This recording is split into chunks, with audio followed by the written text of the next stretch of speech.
All right, folks, welcome back. We've been on vacation for 2 weeks. Before we left, we finished with U.S. soccer. So because they played Australia, so that 2 days before we took our little mini vacation, and they won that game.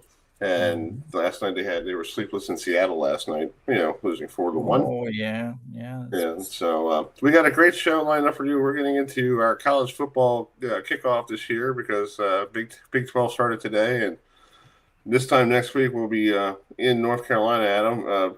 Chowing down on barbecue somewhere in Oh yeah. And then the day after, you and I will head to Charlotte for the ACC kickoff and see all of our friends, and it'll be awesome. To talk ACC football for 3 days, and a lot of questions surrounding the ACC. Most notably, the crazy tiebreaker situation after what we had last year. Nobody knows what it's going to be this year. So, exactly. Chris, can I bring in our first two guests? We got to give people a recap, a reboot, because last time we talked about Miami football, this happened. So, Yep. Here it is. Stops momentarily. Back, steps up, delivers downfield, intercepted! Jamari Sharp makes the pick that will clinch Indiana's first national championship. Yeah. Still stinging to some Miami fans because, like my brother. Yeah, but Chris. But it's a new season, and whatever happened in January will be gone because Mario Cristobal and the Canes will get themselves regrouped and ready to go for another stretch run, and maybe this I'm going to pull a go to Vegas and be a high roller. Well, yeah. I mean, it's like a lot of people are saying that Miami is going to win the ACC and possibly get back to playing for a national championship in Vegas. So to get us in a hurricane. Yeah, bring in these next. Yeah, so folks, like Chris mentioned, last time we saw the Miami Hurricanes, you saw what happened. Well, they are relocked and reloaded both offensively and defensively, led by their sensational quarterback, Darian Mensah, and Cooper Barkett from Duke. Mark Fletcher Jr. returns at running back, and Malachi Tony is now a sophomore when he should have been a freshman in college. So to get us in a hurricane kind of mood, let's bring in our first two guests. He is the host of Locked On Canes, co-host of Locked On ACC, and I know he's been paying attention to the U.S. soccer in the World Cup. Let's bring in our good friend, Alec Donno, and also here from the South Florida Sun Sentinel, also our good friend, Adam Lichtenstein. You're joining tonight. Hi, guys. How you doing? Thank you. Hi, guys. Hey, Adam. Hey, to two Adams, and hey, Chris. Hey, how you doing? Yeah, I can't wait to see you, both of you, next Wednesday in Charlotte when Miami takes the stage. But Alex, starting with you, this year Miami looks to bring back a national championship to Coral Gables, and like I said, they are relocked and reloaded. So just talk about how Miami could bring a national championship back to South Beach.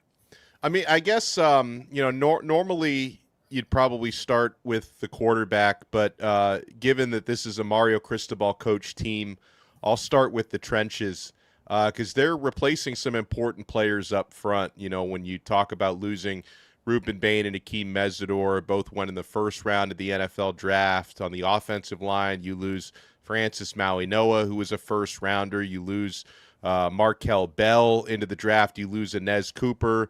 So you're talking about key pieces at both lines of scrimmage. So I think it really starts there. And I think anybody, and I'm sure Adam would probably agree because he watches probably even more practices than I do. They certainly have talent up front to replace the players that they've lost, and they certainly have the coaching in the trenches. You know, when you think about what Alex Mirabal does with the offensive line, and then the tag team of Jason Taylor and Damian Lewis on the defensive line, and they got a lot of talent there. I mean, gosh, I was watching true freshman offensive tackle Jackson Cantwell, throwing grown men around the practice field and looking like he's probably going to be a true freshman starter, protecting his quarterback's blind side year one, which, I guess could be good or bad, just given, how quickly he's able to cut out the freshman mistakes, but he's an absolute freak athlete. And they've got a lot of dudes on the defensive line, including bringing somebody like Damon Wilson from Mizzou as an experienced, proven pass rusher from the SEC, to be able to step into an important role for the Hurricanes. So, for me, it's about replacing the important players you lost at the line of scrimmage. And then once you get to that quarterback spot, I watched more Duke football than I care to admit last year, which means I saw a lot of Darian Mensah doing what he does. 34 touchdowns to just 6 interceptions, threw for nearly 4,000 yards, and he gets to bring his top target with him, like you mentioned, in Cooper Barkate, and he gets to, play with Malachi Toney and a really good running back room. So Miami's taking the season very seriously. I guess I can say that because right after, and you guys, of course, you got off to a rough start with me playing that highlight or that low light of that interception. Hey, I was just trying to set it up because a lot of people, I think they've been in a cave for like 6 months and they don't realize what happened. I'm still trying to figure out how in the world did Miami lose that game? I had tried to block that play out of my memory. I literally had not watched it since the night it happened, and then I had to sit through that. Well, Alex, it's funny. I talked to my brother. He's watching the game with me for the national champion. He's the Miami guy, and all of a sudden I get a text going, "That was Testaverde in 1987." I'm like, I think Testaverde threw a few more picks in that particular game than Carson Beck did against Indiana. But coming from him was like, I'm like, what do you mean, Testaverde? He goes, well, it's the same pass. I was like, oh yeah. I'm like, okay, but if you look at both of them, if you put them side by side, the Penn State guy went this way, the Indiana guy went that way. So it's two separate, Carson Beck is on Arizona now, as a backup. It seems like he's actually doing really well there, which it doesn't surprise me because I feel like Carson Beck, given like his style of play and his attributes, might even be more built for the NFL than he is to be a college quarterback. So it would not surprise me if he does really well there. Right. So Adam, one thing about the other Adam, the guy who writes more articles than my Adam, So I know that. Yes, this is the first time the Canes are going out to Stanford, and I was looking at I thought they played in a bowl game against somebody, against these guys, but I guess they didn't ever hook up in a bowl game because they never been out to Stanford, California, and I'm thinking like, wait a minute. With all the teams that Miami had in the early 90s when they went to San Diego State and they went to Cal, a couple years ago. And I'm like, you never played these guys in Stanford? What the heck is going on here? But they open up on Friday night of a holiday weekend. So that's going to be a tough for Mario to get everybody focused. But I think he's ready to retool because you got the guy from Duke. And I'm waiting for the ACC kickoff, Alex, because they're going to cross paths with each other, hopefully. Duke Duke's 2 days afterwards, so they won't see. They are. But I think that's great because I think Diaz will probably give him a piece of his mind, probably say like, "Thanks for leaving, dude." But let's talk about the guy from Duke. Adam and I saw him last year, the ACC title game. He knows how to throw the ball, but do you think he's going to be the replacement for Carson Beck, or we might have another quarterback issue in South Florida? Yeah, I definitely don't think there's going to be an issue. I've been high on Darian Mensah since he was at Tulane. I actually thought, when Miami was looking for a quarterback last year, I was like, go get Mensah. I'm like, you should get Mensah. He's really good. He obviously ends up going to Duke, tears it up there, and then second time is the charm. I really like his game. I think he brings a good blend, kind of what Cam Ward did 2 years ago and what Carson Beck was able to do last year. But I like all his skills. I think he's a very intelligent quarterback. He's not the fastest guy. He's not, a Lamar Jackson by any account, but he can move when he needs to. He's good throwing the ball downfield. He's less turnover prone than Carson Beck was. I really think he is a really, really good quarterback who's really well suited for Shannon Dawson's offense. Obviously, all throughout spring, during practices and during, we're watching him and he's making these great throws. He's got a loaded receiver room, guys to catch the ball for him. And everyone on the team, coaches, players, all raved about him. Like, I'm sure they're not going to, say, mean stuff about him when they're doing interviews with the media, but like everything we heard from them was overwhelmingly positive, both in terms of like his abilities, his leadership, just everything about him. It was all positive. A big thing that we saw with Cam Ward and Carson Beck the last 2 years, Cam Ward, both of them got to UM in January, before spring practice. Cam Ward had a whole spring to go through, working with the receivers, learning his offense. Carson Beck didn't really have that because he was recovering from an elbow injury. So, not that he got off to, Carson Beck got off to a slow start or anything, but it did take him a little bit of time to kind of really feel comfortable. So we saw, he had varying opponents in the first half of the year. He was okay in some games, a little rough in, some other games first half of the season. So I think Mensah is going to fit right into the offense. I think kind of everything is aligned for him to kind of just, hit the ground running. I think it's going to be a really good match between Mensah and Miami. Yeah, I feel like Fletcher is a great running back. And you know what Fletcher reminds me of? He reminds me of the guy here in Baltimore.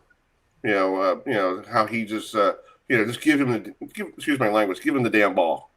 Like just get him, hook a saddle up to that mofo and let him run. That's why I look at it, because that guy tore up the Fiesta Bowl, tore up the the Cotton Bowl, and plus he was basically, and I don't understand, well, that's last year. Like, people don't want to know why Mario decided not to run him in the first half, but that's Mario, and he does all his weird things with his with the game plan. But I feel like if Mario sees he has a lot of running backs in that room, give it to Fletcher, run him to the point that if he needs to put new tires on his shoes, that's might be a good idea, because that guy knows how to run.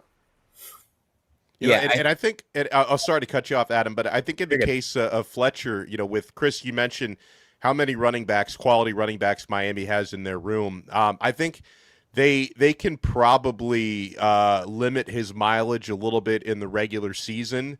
And then, which we did see last year, the workload really increased in the playoffs, right? Because, I don't think you want to burn Fletcher out in the regular season when, he can split carries with the likes of Marty Brown, who's especially good in short yardage, and, very curious to see if Jordan Lyle has like a big bounce back season because he had some injuries last year. Gerard Pringle did really well last year as a true freshman. I like the new true freshman they have in Javion Mallory. If he gets some opportunities this year, Chris Wheatley-Humphrey, like I think I named them all. It's like 6 guys that they have in that running back room. But there's no question, like Fletcher is the alpha, and he, I believe, is the best of the group. And he showed that throughout the playoffs last year, but they probably have the luxury of not having to burn him out in the regular season, because the playoffs, assuming you get there, is where you're going to need him most. Yeah. Go ahead. No, it's exactly right. I mean, we saw what Fletcher can do when he's fully healthy and raring to go. We saw it all throughout the playoffs. He was maybe one of the biggest reason on offense why they got to the national title game, because he just carried the entire offense. He didn't score the winning touchdown against A&M, but he set it up with a 55-yard run. He scored 2 touchdowns in the national title game. Scored a receiving touchdown, I think, against Ohio State, and was big against Ole Miss. Like, I've been watching him since he was in high school, and that's just what he does. He was the same way in high school. Just, he's built like a linebacker, and he can carry the ball 20 times a game and do that week after week. Like Donno said, you don't have to do that every single week in the regular season. Like, you can split carries against your Stanfords, your maybe weaker ACC opponents, split those carries up. You don't need to rely on him and give him the ball 20, 25 times.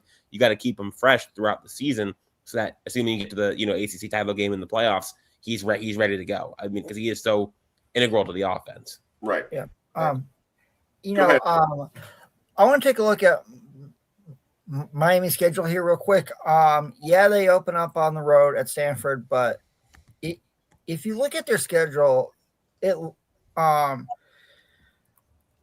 can see maybe one or two places that Miami could slip. The first one could be Clemson on October 3rd, because I think Clemson is going to be really good on defense. And then November 7th at Notre Dame. And as all of you know, we don't know what the weather is going to be Right. that time of the year in South Bend. So, Adam, I'll start with you. Do you think Miami is going to have an undefeated season, or do you think there are a couple slips on the schedule, like I mentioned? Look, I've lived in South Florida and, for a while, and I've seen a lot of Miami Hurricanes teams. They've been liable to slip up at some point in games they're not supposed to. It happened last year with Louisville. It happened with SMU. It ultimately didn't doom their playoff chances, and they obviously showed how good they were in the playoffs. Mm-hmm. But that's been a trend for the Hurricanes for 2 decades plus at this point. Right. Yeah. Now, with that being said, that shouldn't happen. This team is really good. This team is really, really good. They should be, I think they'd be favored. They should be favored against everyone they play except maybe Notre Dame. And we'll see how things shake out during the season and who ends up being the favorite in that, months from now. But they'll be favored in every game except that game, except Notre Dame. So they should win all those games. I agree with you. Clemson on the road. I mean, we'll see what Clemson ends up doing this year. Obviously, they've been down the last year or two. So we'll see what they look like, a month into the year. But it's a road game at Clemson. It'll probably be a night game. I'm sure it's going to be a very intense atmosphere. FSU, God knows what they're going to look like this year. But it's a rivalry game. And that's true. Sure. After that, it's like, okay, you go on the road to North Carolina, and that's been a house of horrors for the Hurricanes for years. So I think Miami should be significantly better than North Carolina, but that's what recent history says. Then you have Notre Dame. You have Duke, who, I mean, look, I think Miami. Dairy Mensa. Duke's going to be up for that game. They're going to be up for that game. Virginia Tech, we'll see what they look like under James Franklin. And then you end the year with Boston College, which should be a win. I don't see a loss on the schedule besides perhaps Notre Dame. Right. Doesn't mean it's not going to happen. It's happened in the past where I thought they'd beat Louisville and SMU last year, and they didn't. So we'll see. But they have probably the best shot at going undefeated that they've had in 20 years or more. This should be a very good team, and it's a very favorable schedule. Alex, what's your take? Yeah, I agree with everything Adam said. I think you'd like to think that they avoid some of the banana peels to slip on like they have in years past for a couple of reasons. Like, number one, even by ACC standards, this is an easier schedule than they've had in recent years. And I say that because, in my humble opinion, after Miami, who's the best team on paper in the ACC by a good margin, in my opinion, the next 2 best teams in the ACC, I think, are SMU and Louisville, and Miami doesn't play either of those in the regular season. Wow. So, avoiding both of them by the luck of the draw, I guess, is a big deal. And yet, Death Valley, it's not a picnic playing there. I've watched enough games in that stadium over the years, but I still think Miami, by and large, has a lot more depth and a lot more talent. And to me, I look at Clemson and I say, what the heck is their quarterback going to do? Because if it's Vizina or whoever else they have competing, I don't feel like I have a lot of faith in what they're going to look like there. So, Miami should be able to win that game. And, yeah, I completely agree that, Notre Dame on the road, that's the one game Miami, if you handicap it now, would be the only game that they're an underdog in. So it's going to be very difficult. So the schedule's pretty favorable. And then the other part of it is, I think you have enough players back from last season and the majority of your coaches back from last season. I think it's important because I think a switch was kind of flipped for them after the SMU loss, and I think they kind of understood the sort of consistency and intensity you have to play with and coach with to not lose to teams that are inferior to you, right? And I say that to give credit to Indiana, because Indiana was not an inferior team. In fact, you could probably argue Miami was the one to punch above their weight in that game for it to be close as it was. So I think that they learned a lesson from that, part of that from coaching on down to the way the players execute, where you would hope that they don't have the type of slip-ups again this year where you lose to teams that you probably should beat. That's what you want to avoid. So, I feel on that front about as optimistic as you can feel in July, right? We got a long way to go, but that's how I feel right now. Right. Well, it's funny. I've been reading some books, magazines about, should Miami be preseason number one? And I feel like they could be, but I think everybody's going to, we don't know what Indiana's going to look like because you got a transfer coming to replace, Mendoza. And I know about, the coach for Indiana because he was down here in James Madison. And when he won the national title with JMU, the next year he got back to the title game, but he lost to North Dakota State. So, but here's the thing. I don't know what this quarterback he's picking up from is going to get adapted to his offense. So that's going to be very tricky. And I feel like for Miami, Mario is going to get everybody fired up because they got to the national title game at home. It ended up the wrong way. And I feel like the kids have been focused in spring ball. And Adam, you probably saw it there too in spring ball, that they are focused and they are the favorites in the ACC. And I don't think anybody can knock them off. And what I'm looking at, Clemson, retooling, even Adam and I with Florida State, I feel like Mike Norvell's on the hot seat, even if he loses to Alabama. Hot seat, if he loses to Alabama bad on ABC Sports, he's gone. Because Miami. I say Miami, Chris. That's right before the bye week, Miami. So that's that's the one right, you circle for Norvell on the calendar. Yeah. Imagine the gloating from everyone from Mario Cristobal on down to the fans if Miami sends Norvell on his way. Well, if you remember Willie Taggart, remember you guys beat the crap out of us with Willie Taggart, and the next day I was at some funeral and I got a text message on my phone going, "Willie Taggart got fired." I'm like, "Thank you." Maybe Miami should do him a favor and let him stay a little longer. Maybe win by 3 or something. Keep it close. If you look at Florida State's schedule, they play. Okay, they should be New Mexico State, no matter what. Like if you lose to New Mexico State at home on opening weekend, then you're gone. I'm sorry, that's the dumbest thing to lose to a team that plays out in the desert somewhere in New Mexico. But I understand that people, and you probably saw it too, Alex, down there in Miami. They're restless. And what Miami football is. You win championships. You don't win. You're not 7-5 or 6-5. You are dominating. You're in getting championship games. You're winning bowl games. That's what Florida State and Miami are. You go to bowl games. You don't win. We're 5-6. Yay! I just looked at FSC's schedule I didn't know what their schedule looked like. This is what their first half of the season looks like. New Mexico State, that should be a win. Right. Home versus SMU. Road versus Bama. Home versus Central Arkansas. Okay.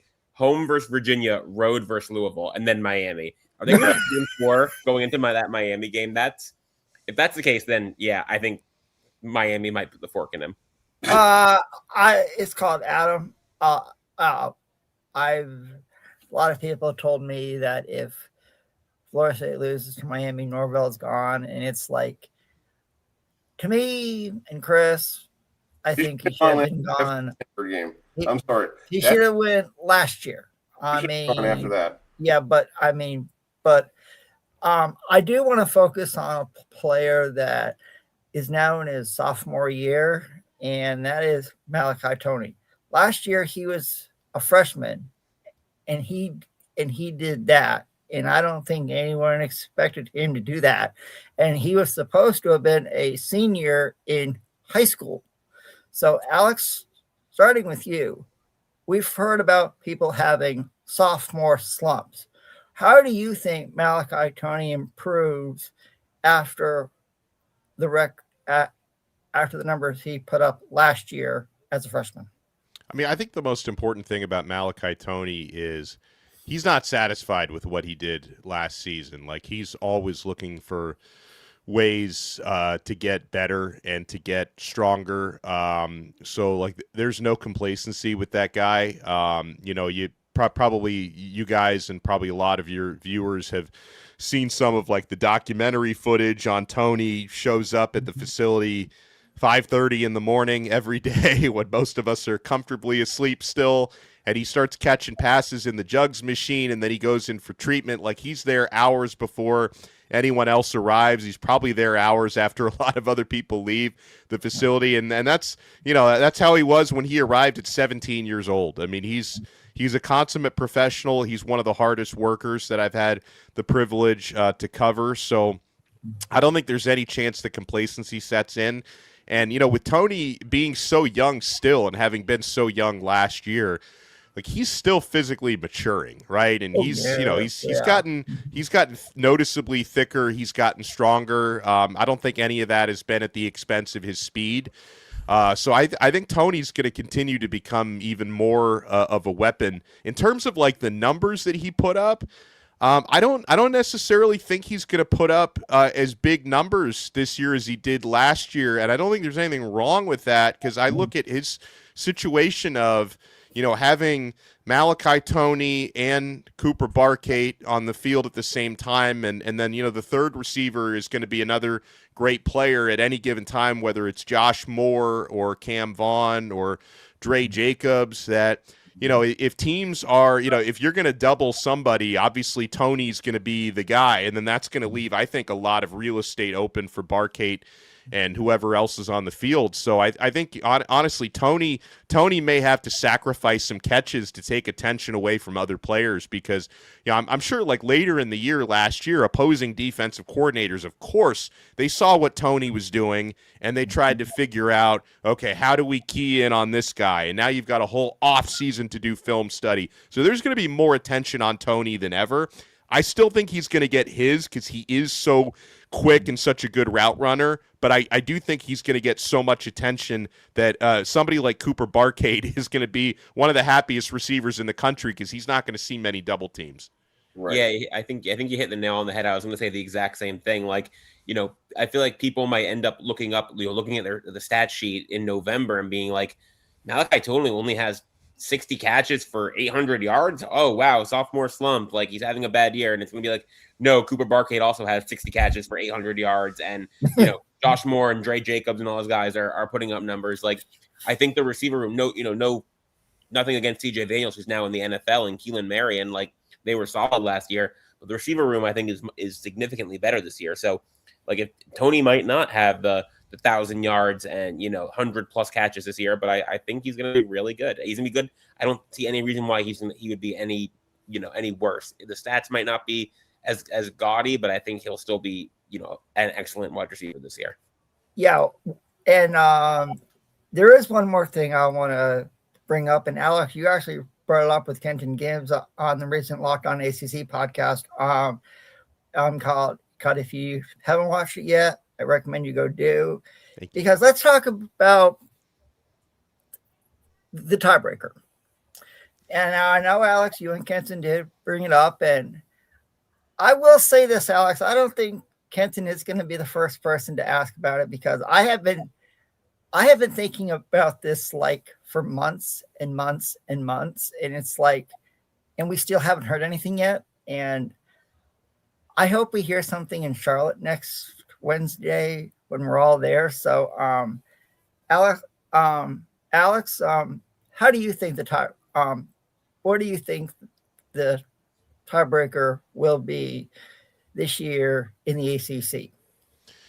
And I would agree with you, Adam, that if there's going to be a time for the commissioner to announce it's got to be next week at the kickoff, because I feel like they've been kind of sitting on it. And Liz, you would not to say the ACC is always the most competently run organization, but still they've had several months to work on a new tiebreaker. They told us the new tiebreaker was coming, so I'm thinking they probably have it and they're going to unveil it at their event next week.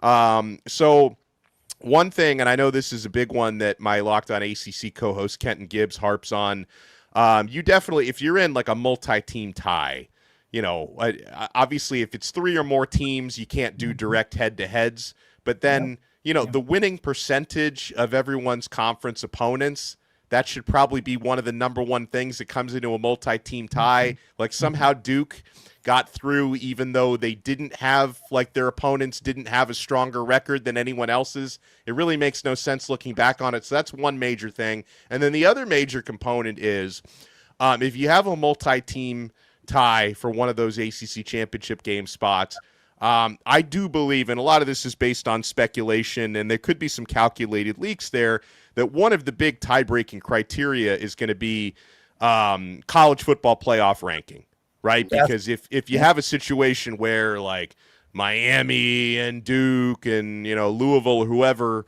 are tied for like the same ACC championship game spot, if one of those teams is ranked higher than the rest on the CFP ranking, then it would probably make sense to go with the team that gives you the best shot at getting into the playoffs and making a deep playoff run. So I would suspect that's going to be part of it.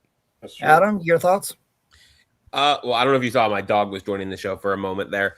No, I honestly, I have not given any thought to the tiebreakers since December. I don't want to think about the tiebreakers until next November. My brain is still recovering from trying to go through all the permutations. How Miami could still make the ACC title game if, NC State did this and Boston College did this and Syracuse did that. No, I don't want to think about it till November. Definitely needs to be fixed and stuff. It seemed like everything Alex said, seemed reasonable. Like, I don't want to think about it. Well, I know. I mean, Miami is undefeated in ACC play. I don't have to think about it. So, well, yeah. I mean, but all I can say is this: I'm looking forward to seeing you guys in person next week in Charlotte. We'll have to find a way to have breakfast together. But as always, thanks, Adam, Alex, for joining us. Be sure to subscribe to Locked On Canes and Locked On ACC for all of Alex's great work, and be sure to follow Adam on social media for the latest in-depth analysis from the South Florida Sun Sentinel. Safe travels, guys. We'll see you next Wednesday in Charlotte for breakfast. All right, guys. I'll be there. Right. Have a safe trip, me. right? We'll talk to you. Thanks, guys. See you next guys. week. All right, bye. All right. We got our cane on there. Yeah, we did. It'd be cool to finally meet Alex in person. Yes. Well, we met him. The funny thing is he was there last year. We were just too busy in the breakout room. Yeah, that's so we have to go find him, when we get Chris, we'll find Adam and Alex next Wednesday in Charlotte. And we'll see Adam down there too. And we'll have breakfast together and we'll go have fun. Yeah. Before we bring in our next guest, we do want to say that next week we're going to be we're going to play James Taylor. Yeah. So we're going to hit on down to Charlotte. This time next week we'll be getting our grub on probably somewhere. Yes, sir. And we'll be doing our show from down there Thursday night at 5 p.m. before we go to the media event. We have a special one coming up on Sunday night because we normally broadcast our show on Tuesdays, but next Tuesday we both are traveling, getting down to Charlotte. So we're going to do a show Sunday night. We'll have Mike Burnham joining us. We'll have Dan DeTore joining us. We'll have hopefully our friend from SMU joining us. We got to see if we can fit him in. Our Scott Gardner. Gardner does a great job with the Scott Gardner. Good job at SMU. And also, on Sunday night, we had the New Hampshire football coach coming on. Cool. Got to talk about the CAA too. I know it's good. I always enjoy talking to Coach. I enjoy talking to Coach. Adam, bring this next. He's on the phone. He won a big title a couple weeks ago. Yeah. I know who he is. Yes. Let me turn James Taylor off. No offense to James, we like him, but. So you want? So folks, while we were away, our next guest won a PBA 60 Tour title at David Smalls in Fort Wayne, Indiana. And if you remember the PBA Tour star Jeff Bellinger. He was from Columbia, South Carolina, as is our next guest. So turning us on the phone to talk about his win is PBA 60 Tour bowler Randy Weiss is joining us tonight. So Rando, thanks so much for joining us tonight. Congrats on the win, and just talk about what did that mean for you? It's a little bit muddy. It's difficult for me to hear you, bud. Yeah, go ahead. We were asking, how was it like winning 2 weeks ago in Indiana? I know you guys have been on a tour for a while, and that was yeah. So talk about it.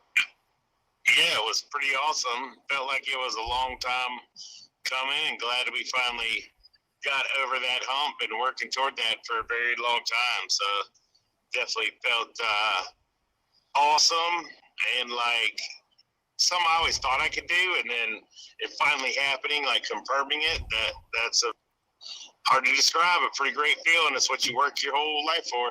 Yeah. Well, that's a big Father's Day gift, because I know a week before you were home for your daughter's birthday, so you didn't go out to one of the tour stops. So you basically had a great Father's Day weekend. That's pretty good. Yeah, you can't really write it any better than that. And my daughter's birthday happens to always fall right on Father's Day or real near it. So, yeah, the way that worked out, I don't think he could have written it any better. Yeah. Well, let's talk about the championship pair there in Indiana. We have a couple clips from Bowl TV. Your final shot, to win the match against Mike Tutuka. Just talk about the lanes. What was different in the title match than throughout the week? Well, a lot of it had to do with how the guys broke the pair down. Everyone was kind of doing their own thing to try to create what they wanted, and I just kind of stuck to my game plan because I knew I'm not going to hook it as much as Darty or Chuga can. Obviously, I'm going to hook it more than Dohan, and Dan, unfortunately, kind of struggled to find something. So I just kind of stuck with what I'd been doing all week, and really just stayed with that and focused on making good shots. I knew I couldn't out-left those other two guys, so I decided I wasn't going to try to. I was going to try to be a little softer at the bottom and get my ball longer through the front so that where they were playing, it wasn't going to affect me so much. Mm-hmm. Adam, you want to repeat? Go ahead. Yeah, so I know that Pete Weber just recently won on the PBA 60 tour. So how's it like to bowl with the living legend like Pete Weber? Oh, it's pretty amazing. I mean, having to bowl against him every week, even at 60, he's still really darn good. So, and he still gets animated. So, and I grew up watching him bowl on TV. So it's pretty surreal, and pretty awesome to get to shoe up with him and against him. Exactly. It's funny that he's 60 years old, and I'm thinking to myself, well, when I first started watching him on television, I'm 45. So when I think I started watching when my mother put me in front of the television to watch bowling on Saturday, I think I was 3 or 4 years old. So it's pretty fascinating that he's now 60 years old and he's still dominating. It's like it's crazy. It's crazy. It's really nuts. So it's wild. He's still pretty darn good. Adam, you have another question for him? Sure. So growing up, what was did you have any people you enjoyed watching compete on the PBA tour on TV? Yeah, so I grew up bowling league Saturday mornings, and then we would normally watch the show either at the bowling center when we were practicing after league, when it would always come on Saturday afternoon. So I used to like Earl Anthony, and it wasn't so much because he was a lefty or anything. I just remember he was the guy winning all the time. So when I was young, that's who you rooted for. But I do remember liking classic style guys like Ozio, watching him bowl. And I remember from a young age watching those guys going, I want to do that one day. Yeah, I wanted to grow. When I was a kid growing up, I loved watching Pete Weber, but I really enjoyed watching Mike Albee because I think Albee, I know, like you said, a left-hander, I'm a right-hander, but the way Albee, used to bowl the ball down the lanes, I always try to do that from the right side. Not with the hook, but there's a little hook, does enough like what Albee does. And when I was a kid, I thought it was cool when he ran it out. you know. And I asked, we had him on the show a couple times, and I asked him one time, I said, you ran one out in the showboat in New Jersey and took out the ball return. You know, like, I'm like, is your knee okay? Or he's like, yeah, I was sore after that, you know, but it's so cool to hear him coming on our show, and he's a phone call away. Same thing with, Walter and all that, and yourself and all that stuff. So it's pretty cool to, to get a chance to talk to people who are just like Adam and I, bowling nerds, pretty much. Yeah, for sure. So you're heading back down to South Carolina, and Adam introduced you in the beginning. We knew there was a bowler down there in Columbia, South Carolina, Jeff Bellinger. Have you ever met the guy, or have you bowled against him? Bellinger is my mentor. Nice. When I moved to Columbia. Nice. Hey, I'm about to roll through a very short tunnel that is the border to West Virginia. If it hangs up, just call me right back. This tunnel's really short. Hopefully it doesn't drop. But right. No, Bellinger is my mentor. When I moved to Columbia at 18 to go to University of South Carolina, I started hanging out in his pro shop, which I now own that particular pro shop, but I pestered the heck out of him to help me and teach me stuff until he got sick of me and started teaching me stuff to where me and him traveled together for a lot of years. And I would say most of the modern knowledge of the game I learned from him. That's cool. That's awesome. So you bought his pro shop after you were there heckling him to help you bowl. That's awesome. That's pretty cool. It's great. Like you said, these bowlers are just they're very nice people, and sometimes if you get them on the right day and they come help you, and then they're buddies with you for the rest of your lives. And that's cool that he toured with you for a couple of years and and helped you out. Oh yeah, it was good. I learned most of the modern stuff I learned from him. It's pretty awesome. That guy is so smart, and he was so capable with a bowling ball. He could go as straight as you want, and he could hook the whole lane. It's pretty ridiculous. I used to have a bowling tape, the Milwaukee Open in 1988, and he was bowling against some rabbit guy who was on the first match. And Chris Schenkel always, I still remember Chris Schenkel saying this when Bellinger was trying to get the lanes perfect for him, and he kept getting spares, and he goes, well, Bellinger was practicing his 10-pin spares, but came at the right time. And Bellinger moves on to the second match, and I always use that in my head when I see it because, he always made his spares. It's not like you see, you saw him occasionally. Sometimes it was a mix-up, like everybody has a mix-up, but he was a very good spare shooter. To that note, there's one show of him that I like watching where he lost the match, but he left like 6 splits, and he made 5 of them. Oh, wow. And he still lost. That's terrible. That is terrible. Yeah. Well, Randy, I know you're driving, but I appreciate you coming on. I want you to stay focused on the road and have a safe trip back to South Carolina. And I hope we're going to Ohio. Oh, you're going to Ohio from South Carolina. Oh, okay. We got the next tour stops later this week. That's cool. Well, have a safe trip to Ohio. I think you're going to Akron, right? I am via Bowling Green for the regional. Okay, cool. Awesome. Well, good luck in the regional, and we'll keep in touch, okay? Yes, sir. Appreciate it. All right, man. Thanks so much. Bye. You're welcome. Bye. Bye. All right. That's Randy Weiss, who, or Walt Weiss, if you remember his last name. Yeah.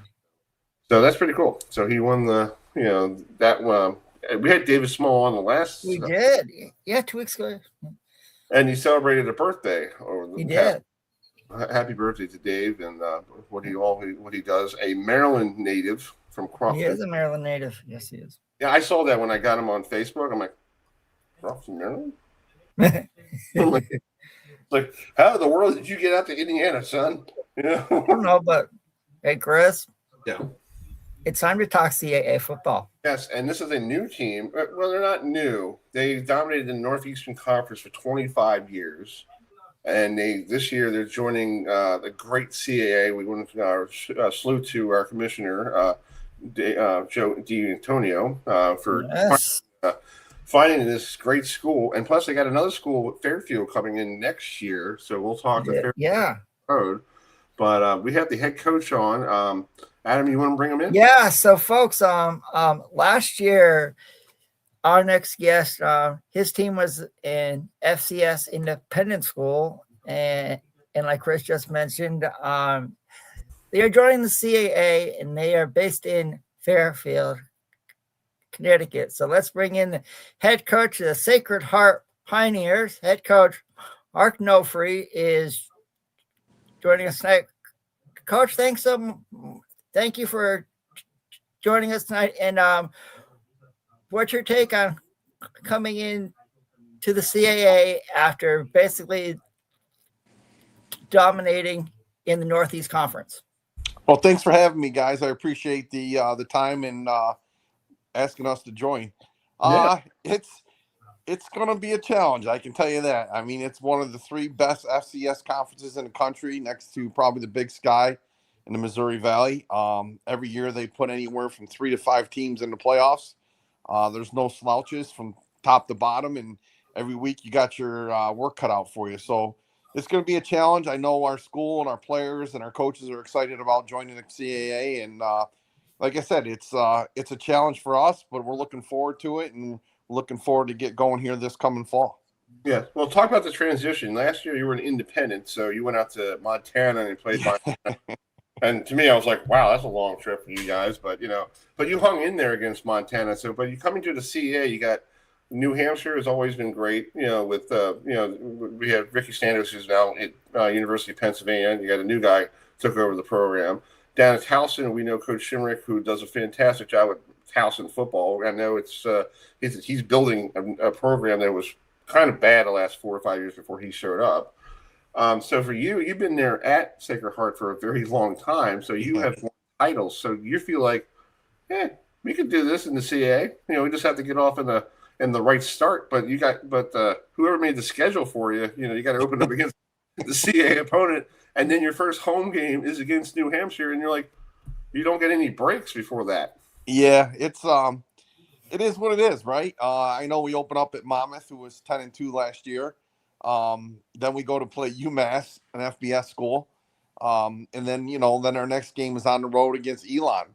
So your first 3 are on the road. And like you said, we come home versus New Hampshire the 4th week of the season. But again, that's the CAA. That's the schedule. That's the type of teams you're going to face week in and week out. And my job is to prepare our team week in and week out and make our players understand that each week it's a dogfight and you got to be ready to play. Anything can happen each week, but like I said, we're excited about it. Playing in the Northeast Conference was great for us. We did a great job continuing to win conference championships and build the Sacred Heart into a winner. I've been there 32 years, guys. This will be my 33rd year coming up this fall. I've only been the head coach since 2013, and it's a great place, and the support that we get from the school administration, faculty, the student athletes, it's a great place to be. And I tell people all the time, you really don't understand unless you're actually there and you work there. And people ask, why you've stayed so long at Sacred Heart, and I give them the same answer. It's the people I work with and the people I work for. They're phenomenal.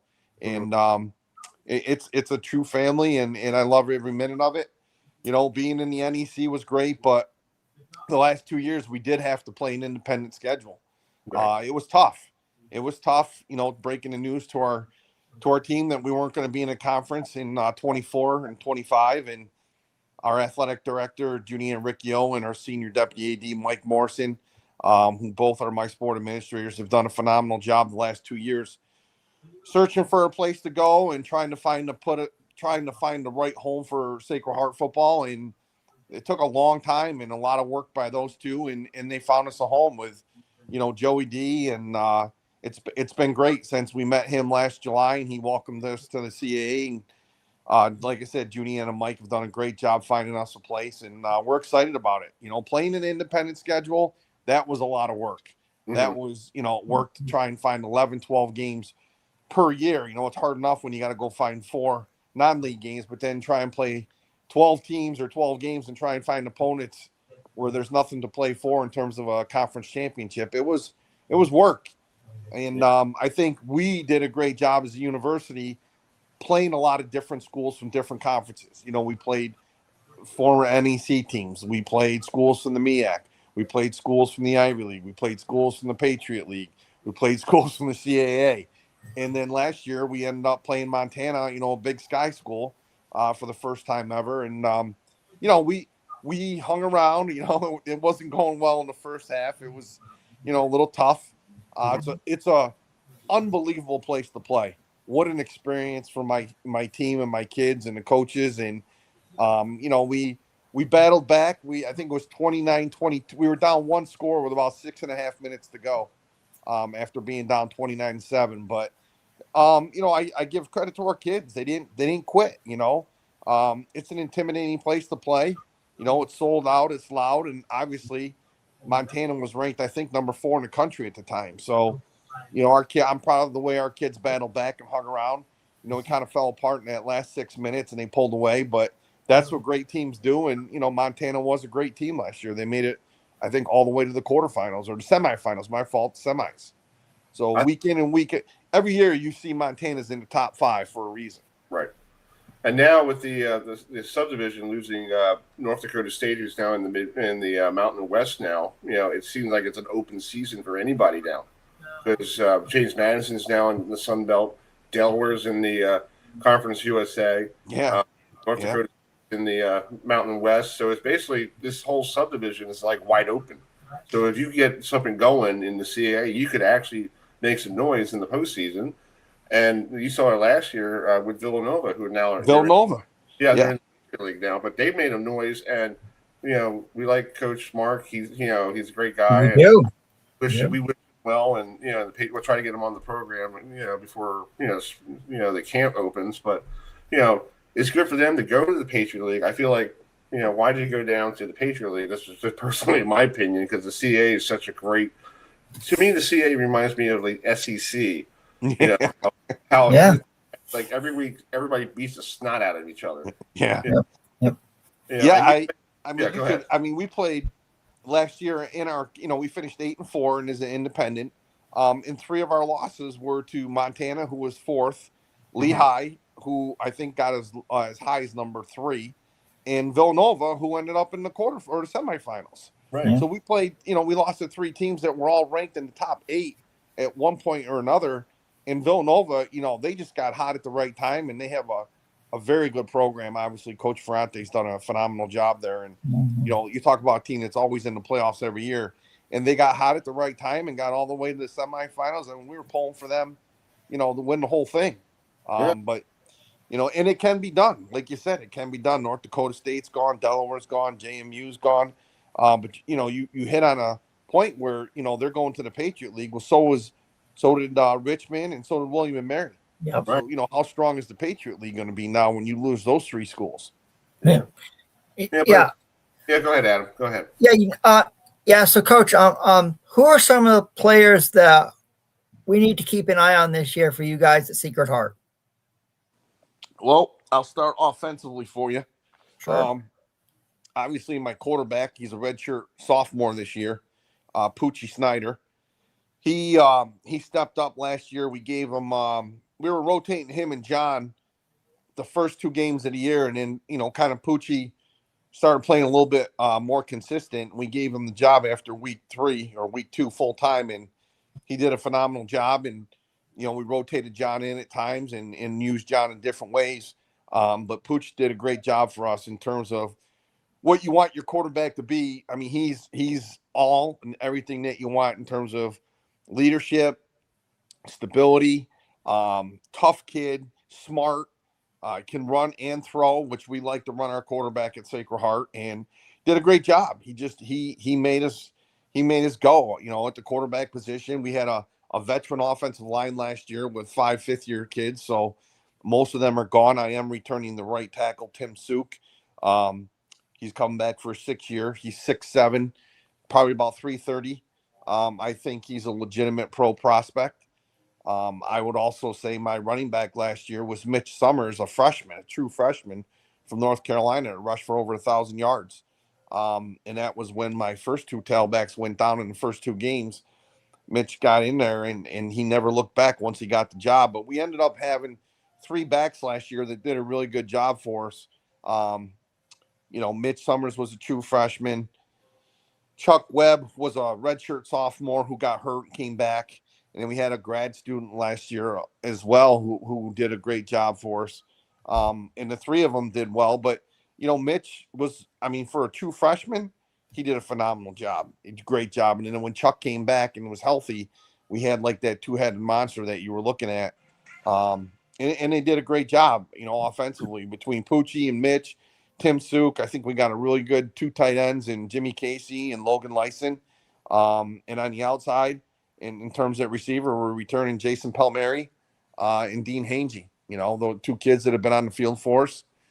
Defensively, Jalen Johnson, a kid that we moved over from the offensive line to the defensive line, really came into himself last year. And we expect big things from him. He's probably the best one on our defensive line.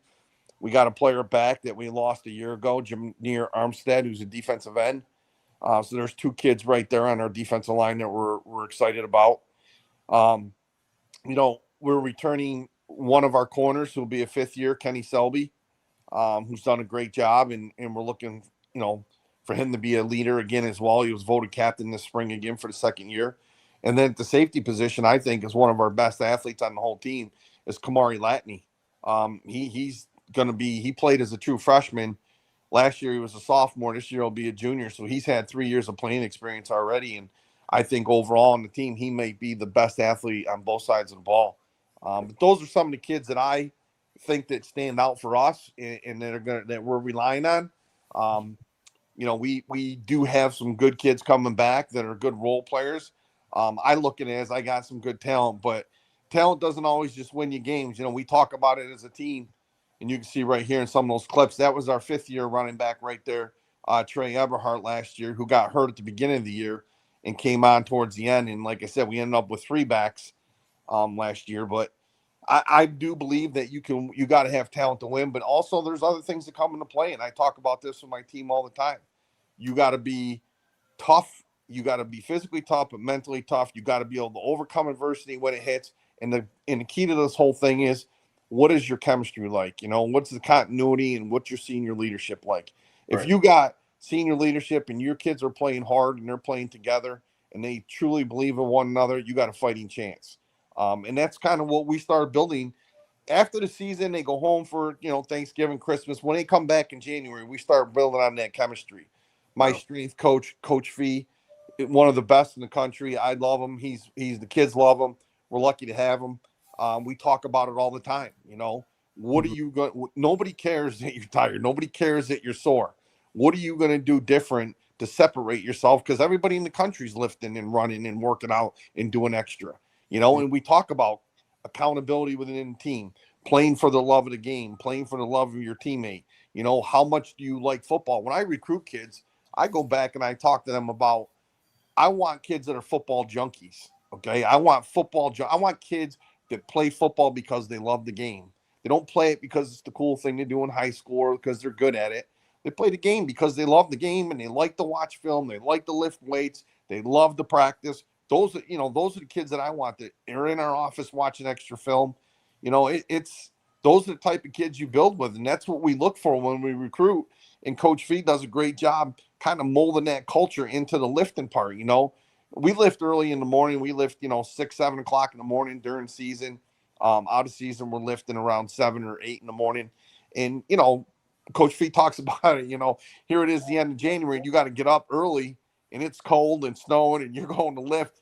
And kids are like, oh, I got to go. No, you don't have to lift. You get to lift. You get to go to practice. You get to lift. You get to run sprints in January outside. Like, those are things that are important to us in terms of building a culture and making kids believe in, the culture that we're building at Sacred Heart. Yeah, I agree with you. And I never had that mentality to play football, but I like watching college football. I like to study it and see what they're doing. My brother Will is like a Miami and Hurricane nut, so he sit there and read. Like when we were kids, he had a playbook. He made a playbook of Florida State plays. I'm like, where the heck you got the? When we played outside football, like we played street football, and he always brought out this little playbook. He goes, I always use this. I'm like, okay, I'm like, all right, there, John Gruden, but to me, it's like, I get what you're saying. You got to find players who want to play. Not these. And this day and age of college football, you got all these, the NIL money and the transfer portal, how much money you're going to pay this one kid to come to your school. I think they need to stop doing that because it's ruining what college football was for we were kids. You know, it was like all kids who wanted to make it to the NFL. Now they're making $8 million, and why do you want to go to the NFL? You make $8 million, stay home. You know, it's stupid. And with you trying to recruit people to come to Sacred Heart, you guys are in Connecticut, and you got UConn down the road pretty much from you, and you're trying to sell a kid like, hey, you want to come to our school, and you got UConn, with more checkbooks than you do, and it's like, how you guys compete? And I'm thinking, like, how are these little colleges going to compete if this stuff goes out of whack? Like Towson, it's like, and I get that why schools transfer to a new conference because they want to get better money, better funding, better stuff. And when you go recruiting, we're in the CAA, and to me, that feel like if I was a kid, that sounds like the SEC to me. Well, yeah, Chris. I mean, and it's like, I can say this to you, Coach. I actually know where Fairfield, Connecticut is because I have relatives that grew up in Essex, Connecticut, so I know it's an hour away. So I sort of have a general idea where you guys are. I love Connecticut, especially the seafood you guys have up there. I used to live in New Hampshire before moving down here to North Carolina. And Coach, that is the one thing I do miss is the seafood. You can have the cold weather, you can have the snow. I dealt with it for 13 years in New Hampshire. You can tell that, right? But it's called I'm happy guy. here in North Carolina. Yeah. So I mean, yeah. Well, we appreciate you coming on in July. And when does camp start for you guys? Before the end of July? So we're not playing week 0 this year. We're opening up the second week there. I believe it's September 5th is the date, and we'll start camp. The kids will report on August 5th, and we'll get it going at that point in time. And we got 11 games this year. Obviously, we have a bye in the first week 0. We took a bye that week as well. So 11 games in 13 weeks, and we'll bring them into camp August 5th this year. That's cool. Nice. Well, we'll love to get you back on during the season because we do all the CA stuff. Plus, we also do the ACC, but we love the CA because I'm in Baltimore, and I have Towson right down the street from me. So hopefully, Yep. Coach has done a great job down there. Yeah, he does. He's very cool. He's a nice guy, and it's funny that his father used to play for the Baltimore Colts. Really? Yeah, his father actually, and I actually gave him a video. His father actually intercepted Bart Starr back in like '62. And I found the video, and he's like, "Are you kidding me?" I was like, yeah.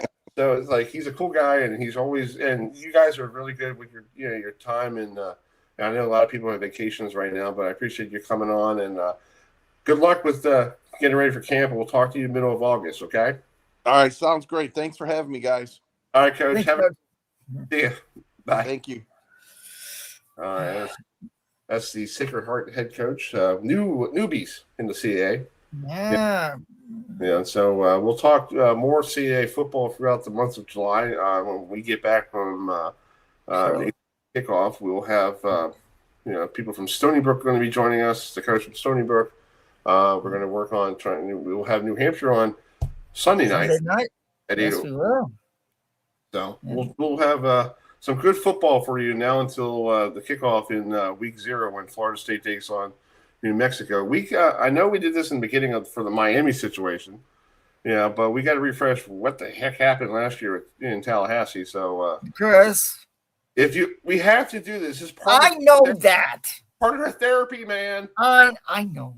We have to get over it. I know, okay? Chris. I know. So we're going to play the game we're playing a clip against the Gators, and we got to let this out of our system so we can get ready because I'm a caged animal and I'm ready to fight.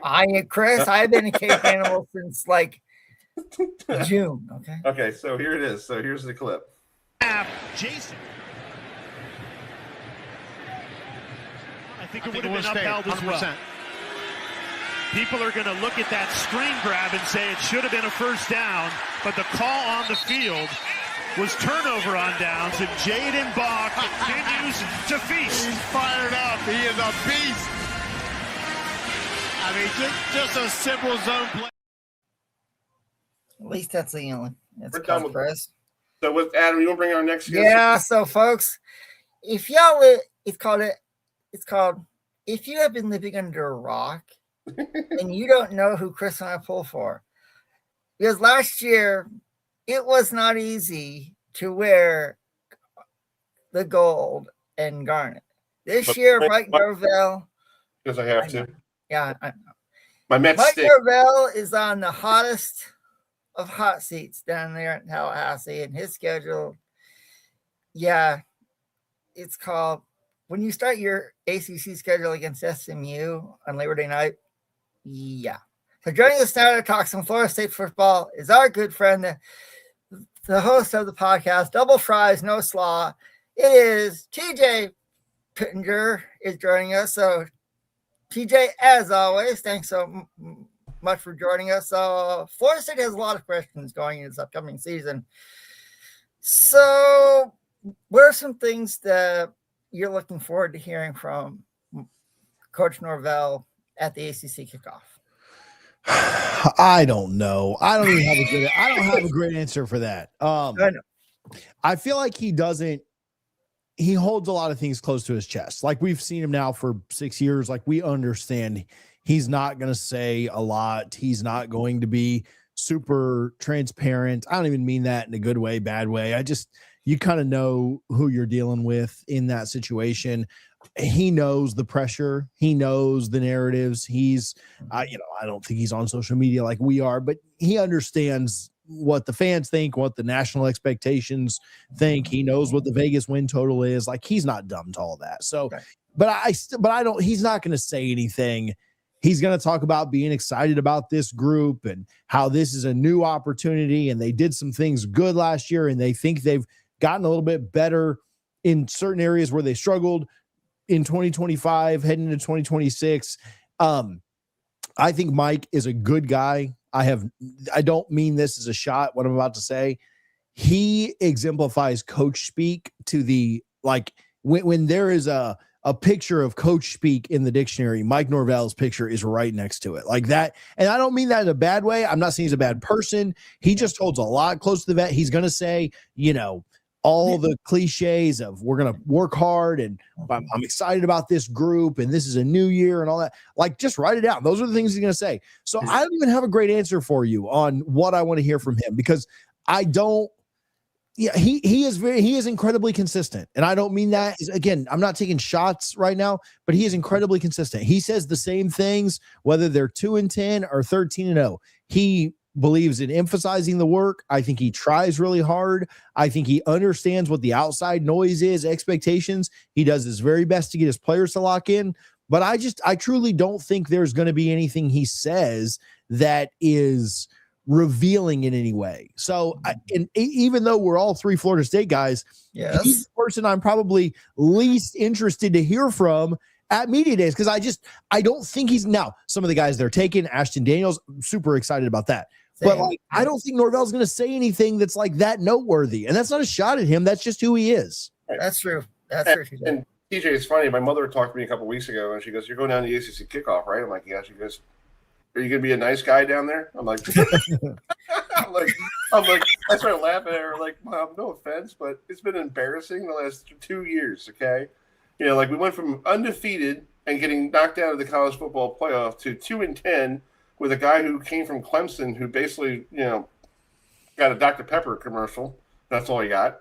And then you had last year the guy from Ball State College. I thought he was going to be fine, and he was the only one running the football because he got killed all the time. Like in Sanford, I don't know how he got back up, because that was horrible. The way he got nailed. And I watched that game at late night. I'm like, oh God, But to me, I feel like I like Mike. I really do. I like, but he needs to. We got to find something.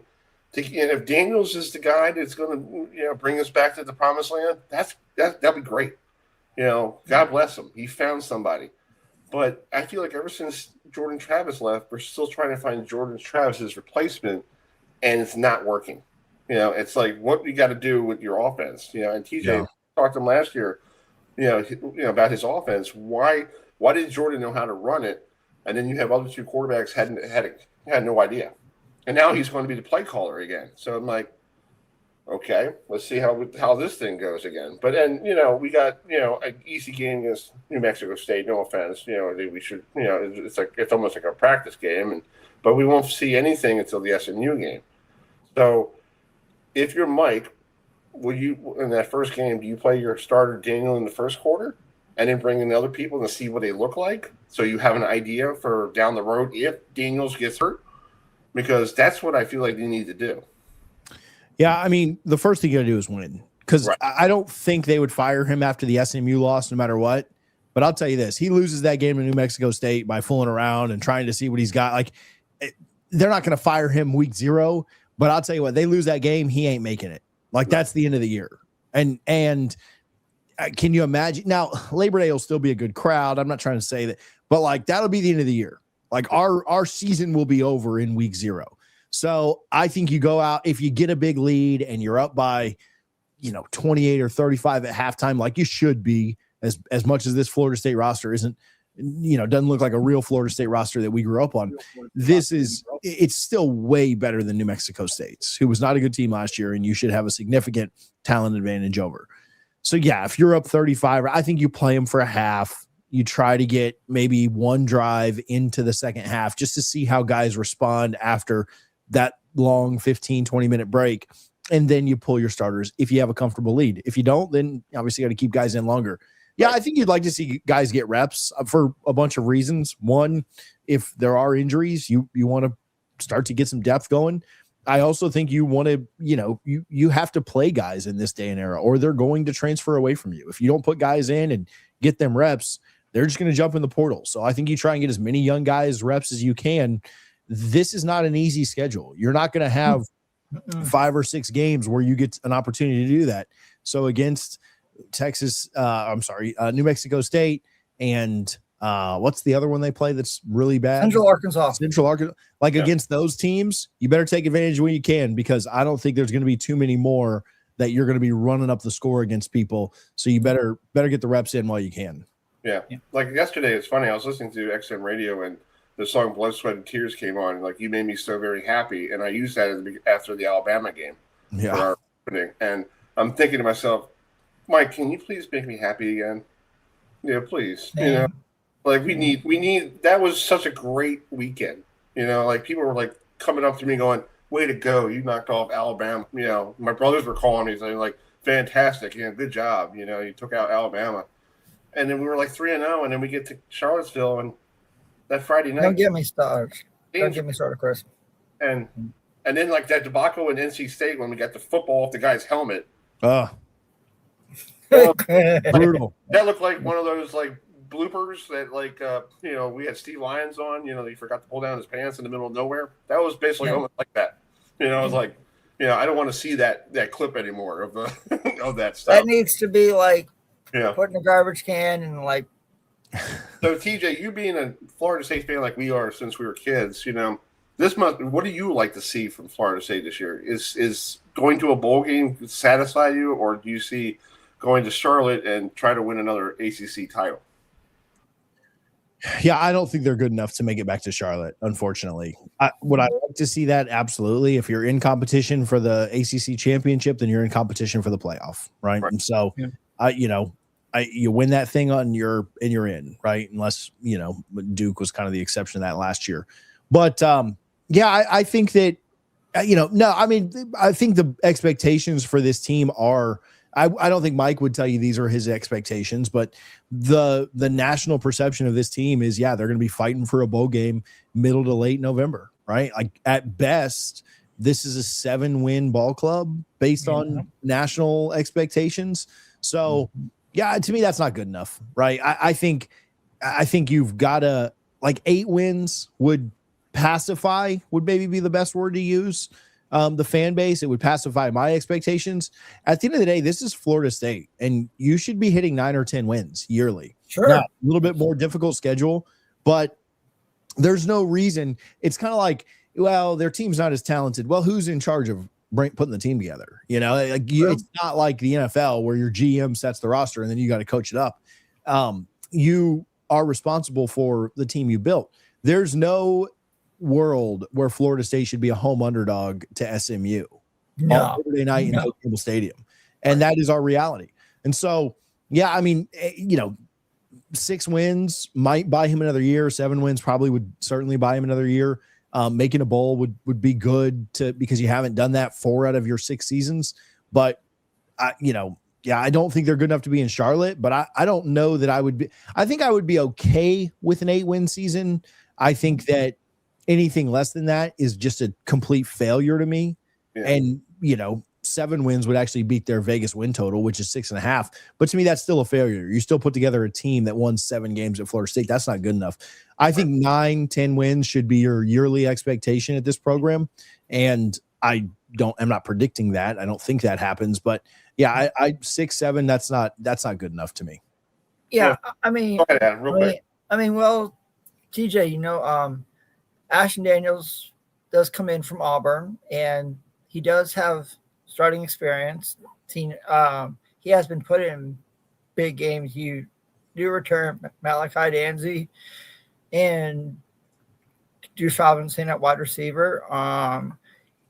You do have Chroma back, and you did get an exceptional transfer running back from Texas. I look at their schedule, TJ. I think 8 wins is doable, but you look at who they face. They better get their SMU at home. We know how good of a team SMU is going to be overall in the ACC. You look at Virginia. I think last year was no fluke under head coach Tony Elliott. Louisville, I think they're going to be good this year, even though they have a new quarterback and Lincoln Kleinholtz, who comes over from the Ohio State University. So, yeah, I think 8 wins is doable, but there's a lot.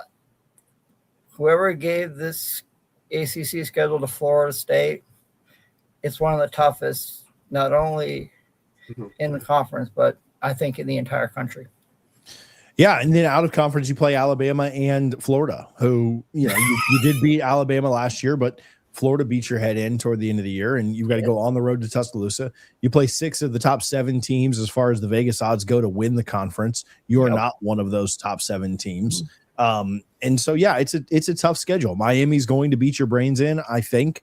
Clemson's going to be incredibly tough. NC State you couldn't beat last year. Virginia was in the ACC championship. Pitt and Louisville are both on the road on Friday nights. I think that's really tough. You do get a little bit of a reprieve going on the road to play Boston College, but you haven't won a road game in 2 years. And then SMU is a favorite, and the second favorite team to make it to Charlotte with Miami. So, yeah, I mean, it's a tough schedule. And so there's a nightmare scenario. There's a best case scenario. You catch a lot of teams and things gel right for you. But it'll probably end up somewhere in the middle of that. I think they win 5 to 7 games. If they're a little bit under 500 or a little bit over 500, maybe they hit that mark exactly. I think it'll all even out. They'll win about half their games. But at the end of the day, I don't think that's good enough for FSU. No, I mean, all I know is that I know you've been watching the World Cup like I have, and love the Argentina. I love how you're repping Lionel Messi in Argentina tonight. It's called last night wasn't the easiest for us, was it, TJ? No, tough night for the U.S. Yeah. I had my U.S. one on last night. I did too. I did too. During Argentina. I've got the little Messi statue sitting back there by Coach Bowden. But yeah, just tough. I mean, that's why I tweeted. Like, I feel like the rest of the world kind of knows what FSU's felt like the last 2 years, just due to how poorly we played on the national stage. For us, we know how to take care of this problem. Yeah. Safe travels to Charlotte next Wednesday, TJ. Can't wait to see you again as always. And be sure to subscribe. You have a new podcast that you do, ACC Football Addiction, right? Yeah, so I started a national show called College Football Addiction, and then I've got the conferences broken out on each channel. So ACC, SEC, Big 10, Big 12. So people can go check that out if they like. I do follow the ACC one, like you know. So safe travels to Charlotte. can't wait to see you next Wednesday, and enjoy the World Cup, my friend. Appreciate you, boys. All right, guys. We'll see you soon, dude. All right, bye. Thanks, CJ. All right, it's CJ Pittinger, who does a great job with all of Florida State. Yeah. So next Wednesday, Adam, you and everybody else need to keep.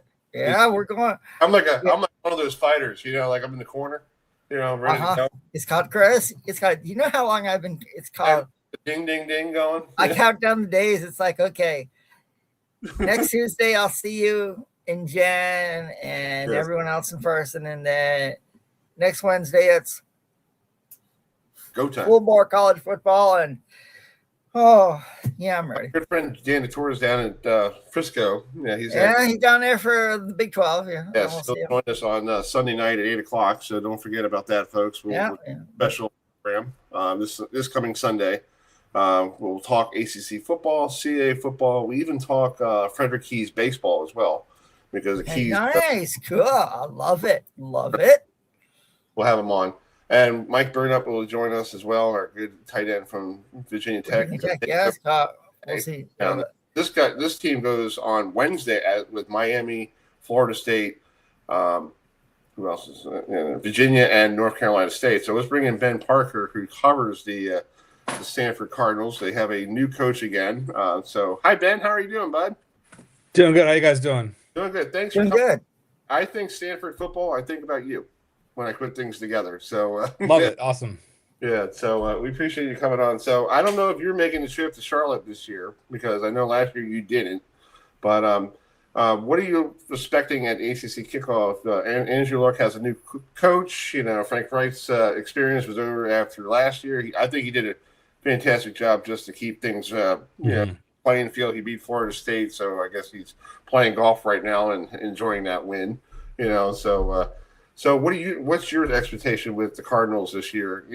In your third season in the ACC? Yeah, I won't be making the trip to Charlotte. Just a bit of a long flight. Plus, I get a lot of access coming in August, so I'll stay back for that. But I'm excited to see, obviously, kind of what they say next week, and I'm also just excited to see kind of how things, kind of what the messages coming out of spring ball. Yeah, it's a new head coach with Tavita Pritchard. He's an alum. He was his offensive coordinator under David Shaw towards the end of the Shaw years. Been at Stanford for Stanford lifer really. Was previously at the Washington Commanders as their quarterbacks coach, and now he's back. It's gonna be interesting to kind of learn more about his vision for the program and how he wants to kind of shape this thing going into the season and beyond. Yeah. Well, we're looking forward to talk to Andrew Luck next week. If he's wandering around the ACC kickoff, we'll love to see him and meet him, because I thought he was a great quarterback at when he played for Stanford, and also when he was in I'm in Baltimore, so we can't say the Colts because my girlfriend gets angry about that, because she doesn't call them the Colts. They call them the Horseshoe or something like that. To me, I think it's Indianapolis. It's still the Colts, because I think it's been 30 years since they left. It's okay. You got the Ravens, folks. You're okay. Mm-hmm. But I think Andrew Luck was a great quarterback. And this funny thing, he quit. He retired realizing that he didn't want to get beat up. So now he's the GM. What is he going to do to help these quarterbacks not get like he was, getting his body banged in all the time? Yeah, I mean, obviously one of the first things they're trying to do is beefing up the offensive line. That's a big thing they're trying to improve on. As far as the quarterback position is concerned, I think what's interesting is they have multiple different quarterback kind of coaches. You got Andrew Luck, who's out there as a general manager. He's at practice. He's like an extra coach out there. He throws passes during drills and things like that. Tavita Pritchard, the head coach, he played quarterback at Stanford, was the quarterback's coach with the Commanders, as I just mentioned, and then also quarterback's coach Brian Lindgren, who played the position in college and has a lot of experience coaching the position as well as being an offensive coordinator. So I think the hope is that with a lot of quarterback minds and former quarterbacks on the coaching staff, that can really help the quarterback position kind of take off and become what they need it to be. Yeah. Adam, you have a question for Yeah, Ben? so this year Stanford brings in a new quarterback, Davis Warren, who's a graduate, who played at the University of Michigan, and he's no stranger to big time games. So how do you think he will do coming over from the Big Ten now to the ACC? Yeah, it's really hard to say. He didn't play at all last year. He was out with an ACL injury, so it's kind of hard to know what to expect from the guy. But just from watching the tape from when he was at Michigan, certainly a lot of promise. He's really good at those kind of mid-range, up the middle throws. He brings starting quarterback experience. I think he's the best quarterback they've had in a little while, just in terms of experience at the position. And so I think that certainly he's an upgrade over what they've had in terms of being a traditional pocket passer.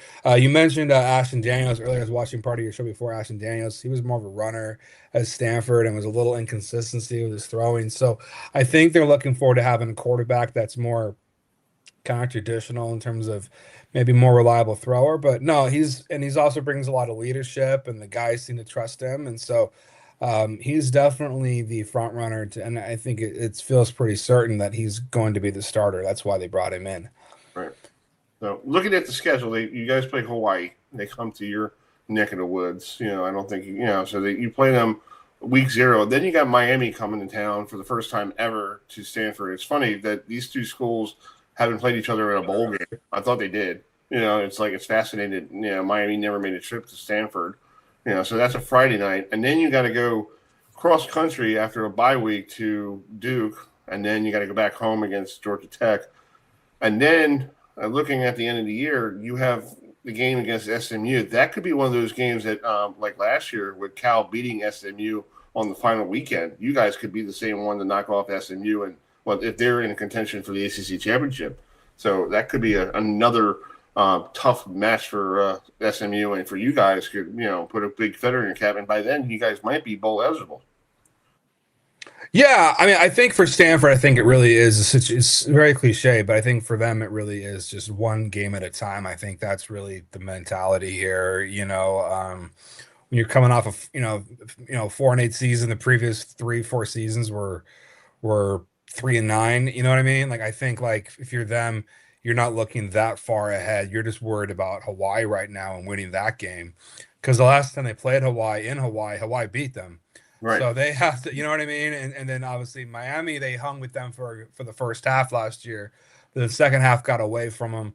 So, I think for Stanford right now, it's really just kind of all eyes are on fall camp right now and Hawaii. But, there's some exciting games in that schedule. Going to Notre Dame is obviously going to be big in October. And then, they're going to look to defend, retain the Stanford Axe for another year and beat Cal. You were just showing tape of that game. So they're excited for that. So I think that for them, I think the key is just to kind of build on the fact that they won 4 games last year as opposed to 3. And they also have a game against Elon in the middle there for homecoming, which is kind of strange, but that's an FCS opponent that they should beat handily, especially given it's the middle of the season. So the opportunity for them to get 4 wins, maybe 5, is definitely there, but it's got to start with that Hawaii game. Yeah, we're going to talk to the Elon coach middle of July, because he's going to come on and we'll ask him about this trip to Stanford, because it's a payday for Elon pretty much to help him with stuff. And they might be one of those teams. It might be that game that might affect you guys for, you need to win this game to go to a bowl game. It could be, Yeah. Yeah. So it's going to be interesting. And one of these games at the end of the year, like a non-conference game, is like, okay, why would we remember? That's weird. It's like you should get them done before conference play. That's what my opinion is. Yeah, that's usually what you do. That's what you do. I think Stanford, they've had some seasons where they didn't play any FCS teams. And Stanford always kind of has a tougher schedule every year because you got the Notre Dame rivalry every year. Notre Dame's usually really good. And so when you're on top of your ACC play, you're also trying to maintain, a rivalry with Notre Dame. yeah, there's just not much room for an FCS game in there. So for Stanford, just the fact they have an FCS game in there, I think is good for them. I think, assuming they win it, of course, because the last FCS opponent they faced, Sac State, beat them. So, you don't want to have that happen again. But no, I think that'll be a good game for them, assuming that they're coming in with a bit of momentum and they can use that as a chance to get some guys some experience and rest a little bit and kind of tune up for the second half of the season. Yeah, so we looked at the quarterback, Davis Warren. Their running back, Micah Ford, is he had a so-so year last year for you guys out there on the farm. Led the team with 145 rushing attempts, 643 rushing yards, and 4 rushing touchdowns. So what does he have to improve on from last year going into this year? Yeah, I think Micah needs to improve on. That's a really good question. Number one, I think Micah needs to improve on just his. Number one is just staying healthy. He's done a good job of that, but I think he's a guy that if he can stay healthy, I think he could be a 1,000-yard rusher for Stanford this year. I really think he's got that kind of potential. I think the other thing is just consistency. Last year was a little more of a running back by committee approach with Cole Tabb, who transferred to Cincinnati, and Tuna Altair, who got injured but is back. And then, Chris Davis Jr. was out for much of the season last year, but is going to look to be more of a factor. And then Cedric Irvin. So, I think like last year was a little more of a running back by committee approach. As the season kind of went on, it became increasingly clear that he was going to be the guy in the feature back. And so I just think for him, it really comes down to just durability and consistency. And if he's able to kind of do those two things, then, he should be able to be a feature back, which is what he's expected to be. That's true. Well, Ben, we're up against the clock, but I appreciate you joining us, and I hope you enjoy listening from afar with the ACC kickoff next week, and hopefully you get some good sound bites, and we'll try to get you on before that Hawaii game, all right? Beautiful. Sounds great. Thanks for having me on. Talk to you soon. Thanks, Ben. Okay. All right, that's Ben Parker, who covers the Stanford Cardinal, and they open up against the Hawaii Rainbows, or the Warriors, or whatever they want to call them. The Hawaii Warriors. And Chris, you want to know something? You want to know something funny? Yeah. I've actually talked to it was earlier today, and I think it was last week. I talked to people who were actually coming here to North Carolina from Hawaii. I was like, yeah, that's a long plane trip. Yeah, because it's like, it was like they have to get used to it. They're 5 hours behind us, so it's like, yeah, I've been there. Mm-hmm. So it's top of the hour, 9 o'clock. Thanks for joining us, Sports Talk with Chris and Adam. Our new program. We took over. This is going to be what we're going to do from now until February? Yeah. Yes, we're going to talk football. We'll talk. We're going to talk CAA. We'll talk. Yeah, we'll talk CAA football. We'll talk ACC. We'll probably sprinkle in some SEC and Big Ten, Mountain West. So yeah. So we're gonna. So you want your football fix? Mm-hmm. Come in with us and you'll get it. So let's bring in. We're going to talk about Week 0. This game was supposed to be played in Brazil. Yes. And one day I got an email from you or somebody telling us. I think Chris, it was me. Yeah, saying it got moved to Charlottesville. And when I saw the news, Chris, I was like, wait a minute. You're not going to be playing near Copacabana or Ipanema? Yeah. Oh, but it's weird. You're starting the season off with I think this is a non-conference game, Chris, or conference game. It is. It is a conference game. Yeah, it's kind of weird, but it is what it is. And Grayson Boone, he covers the Wolfpack on Locked On Wolfpack, and on the phone we got Mashad. the Ball Hawk Hawkins joining us. He is part of the University of Virginia radio network, doing the stuff for the great Cavaliers, who last year made it all the way to Charlotte and came up short in the overtime game. We were there at Ahmad. It was a great game for people in the ACC. It was, I had to get back to the hotel because I had to catch the plane at 6 a.m, but, it's no big deal. But let's ask you, Grayson, this game was supposed to be down in Brazil. Now it's moved to Charlottesville. So what is and still at week 0 because both teams petitioned the NCAA and they still kept it as week 0. So what does Dave Doeren got to do to get this team focused on going to Charlottesville instead of going 9 hours down to South America? I tell you what, you better get off the bus and be ready to roll because this is a conference game in the ACC this year. So you can't win them all if you don't start 1-0. So it's going to be very important to, get ready and stay ready for that one. But, the interesting thing about both NC State and Virginia is trying to get off to a hot start. Virginia last year became kind of the story of the ACC, making it all the way to that ACC Conference Championship game. I think they finished, 11-3, which is one of the better seasons they've really ever had. And I think, Tony Elliott, it seems like the task for him is, can you do it again? Was last year a fluke or was it not a fluke? For NC State, it's more so like, is this going to be the year for Dave Doeren? Going into year 14, you've had some good seasons. You've had some mediocre seasons. NC State fans are just kind of waiting forever like, hey, can we win 10 games with Dave Doeren? Is this going to be the year? Because the last 13 years, the answer has been no. So that's kind of the looming question in Raleigh. But I would imagine the Wolfpack will be ready to go as soon as they put the ball down in Charlottesville. So, Ball Hawk, let's talk to you about UVA coming off their best season in a long time since George Wallace was the coach back in the day in the 90s. Coach Elliott at this time last year was on the hot seat, and you didn't even know he was going to finish the season until that big win against Florida State at home. So what is your take on this year's Cavaliers? Because a lot of players you had, like Jamar Carter is gone, on the defensive line. He's our good friend who's down in San Diego or LA right now with the Chargers. You got a lot of people went to the NFL. So what does Coach Elliott have to do to get this team focused on week 0?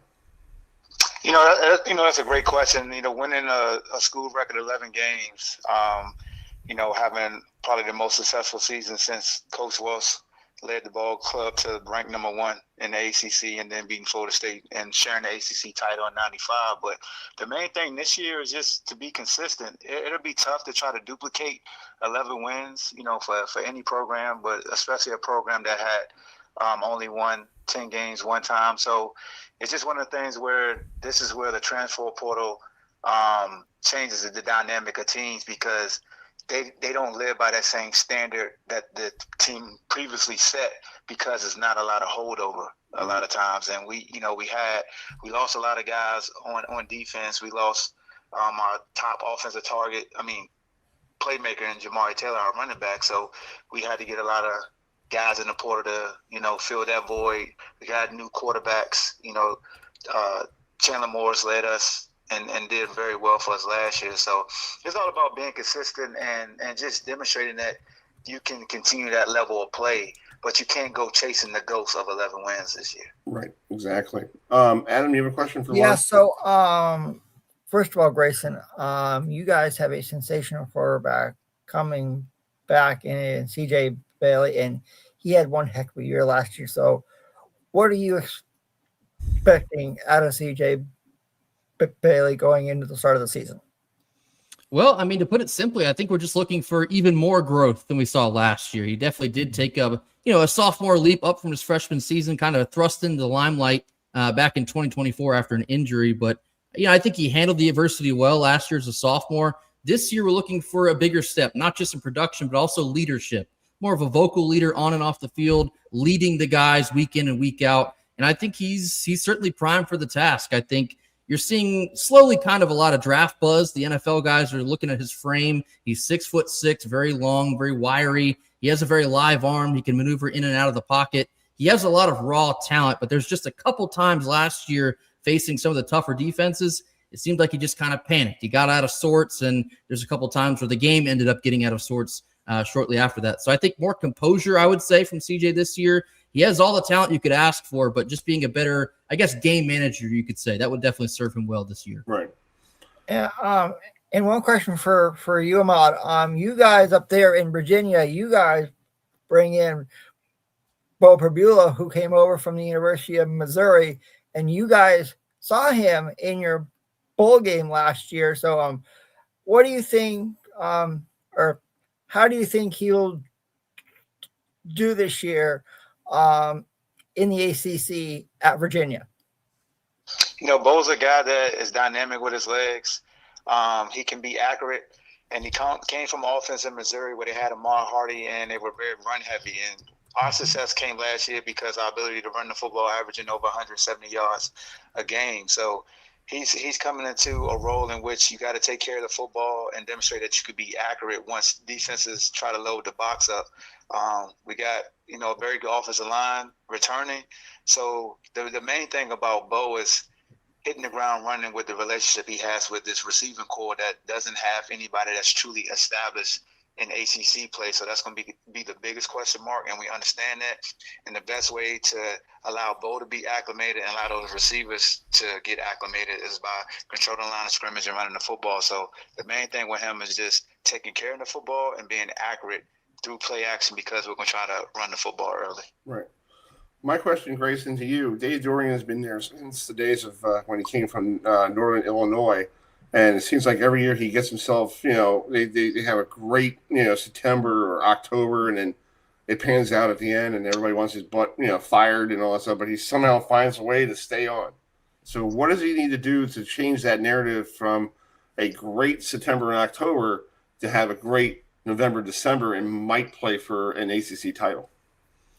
I like to call them the hinge games, like the games that kind of make or break your season in terms of, for example, if your win total is like 7.5, what's going to be the game that will propel you over that? Maybe that's Louisville at home this year. Maybe that's on the road at Florida State. It seems like every year NC State has just one or two games that they should win. We use the S word in Raleigh a lot. We should win this game. And then you kind of look around and it's like, well, what just happened? Last year, that was Virginia Tech at home for NC State. They had already fired Brett Pry at that point. They come to Raleigh, and they still beat us. If NC State can avoid a stumble at any point in the season, maybe they can finish with a 9-3 record. Maybe they can get to 10-2. They have a very favorable schedule this year, at least in my opinion. I think there's opportunity for 9-10 wins, but it will take a complete effort, like you said.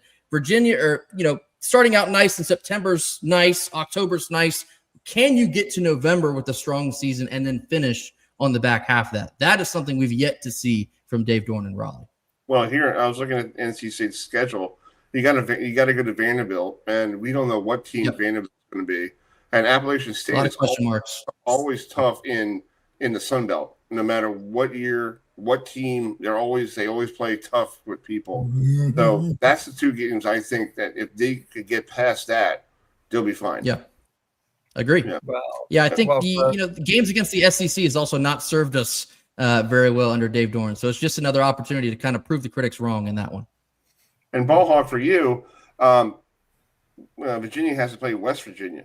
So that's going to be a very in-state, this mid-Atlantic, how everybody still loves each other from West Virginia to Maryland to you guys to James Madison up the road, so beating West Virginia, who have Coach Rodriguez back after he's in the second season, it's just sounds like an old, Big East versus ACC matchup that should be, I know now West Virginia is in the Big 12.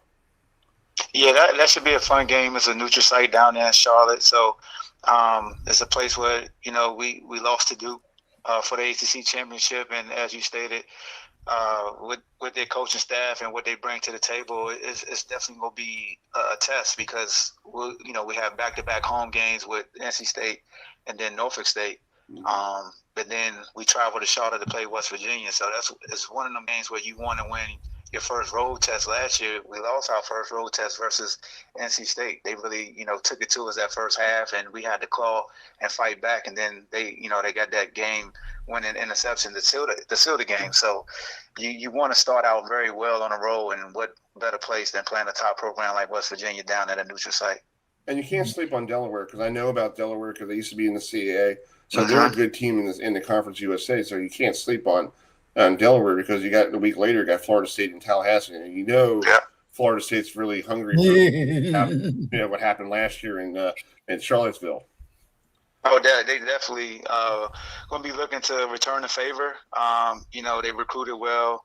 They attacked the portal. And at the end of the day, it's still Florida State. Talent is never an issue for them. It's just all about the X's and O's and competing for 4 quarters. And, last year, as I stated earlier, our ability to run the football really negated all the explosive players and dynamic athletes that they have because we slowed the game down. So, again, it's the old school. Like, you talked about Coach Ross earlier. That was his bread and butter, just control the line of scrimmage and grinding you out and making you play our style of football, not the high-flying, spread-open, fast-paced type of football. Exactly. Well, guys, we're up against the clock here, but I appreciate Grayson and Ahmad. Thanks for joining. Grayson, you making the trip to Charlotte next week?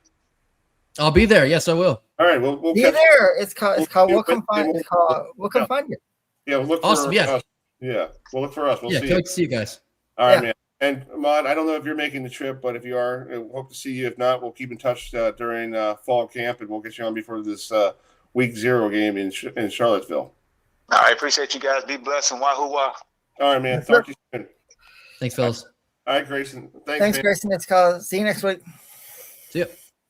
All right, folks. That's we previewed that game on week 0, and now we're going to talk Pac-12 football. Yes, we said Pac-12. Yeah, I'm not drinking. Yeah, I'm just saying. I'm a Chris. It's called. I don't see. Yeah, but it's Chris. Yeah. It's not the same Pac-12 we grew up with, but it's back. Pac-12 after dark coming up soon. Pac-12. Oh yeah, it's called Robert Kuwada, who covers the Fresno State Bulldogs for the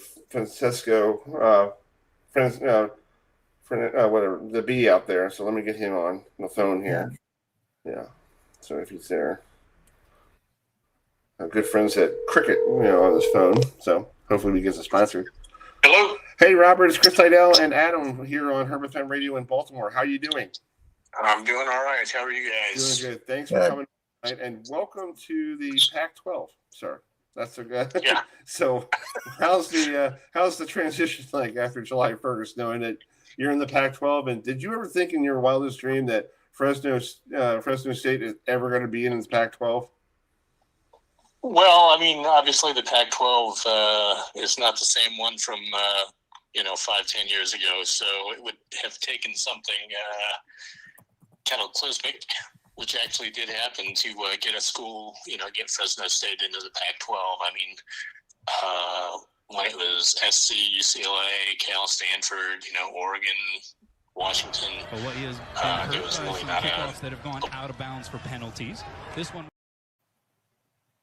Boise State or any of them. So, just with the changing landscape, different times, and you get a chance to play under that banner, you obviously jump at it. Yeah, I think it's pretty. You have a great coach in Matt Ennis, who was in North Dakota State for a really long time, won a couple titles there with the Bison. So I guess he brought his way of football, and you guys had a great season last year.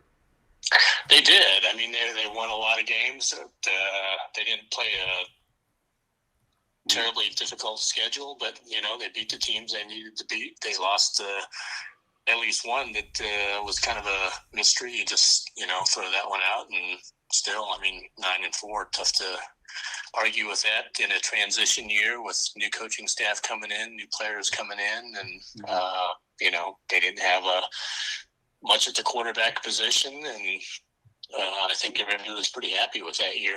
I know one game I was watching, I think you guys played Colorado, and you just spanked the living crap out of Deion Sanders, and that Buffalo team. I think that's what you guys played, right? One of those games. It was like late night football for me here in the East Coast. I was like, it was like 63-10 or something like that. It was like you totally embarrassed Deion Sanders, and he was. Well, it wasn't Colorado, but yeah.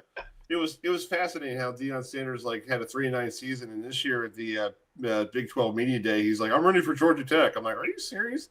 Come on now. Yeah, but for you guys, you got to get ready for a Pac-12 schedule, and you got old school Washington State and Oregon State who have been still playing in the Pac-12 since they left. So now they're the veteran team there. So what schools are you looking forward to in this Pac-12 for you to go visit? What are you looking forward to? Yeah, I mean, there's really not a lot different and new. I mean, the top schools from the Mountain West and joining Oregon State and Washington State. Fresno State has played both of those schools fairly recently. So from when you look at it as joining a new conference perspective, they're really, it's not like they're joining the Big 12 or the Big 10 or where they're unfamiliar with the schools that they'll be competing against in the conference, or there's a, wide shift in geography. The footprint is just vastly different or anything like that. I mean, they're very familiar with all these schools in the conference already. So, yeah, not a lot different there. Yeah. I was just looking at the teams. I know Colorado State's with you guys, and you played them last year in the Big 12, or the Mountain West, the Mountain West. So Colorado State, and Jim Moore is now the coach at Colorado State. So he's back in the Pac-12.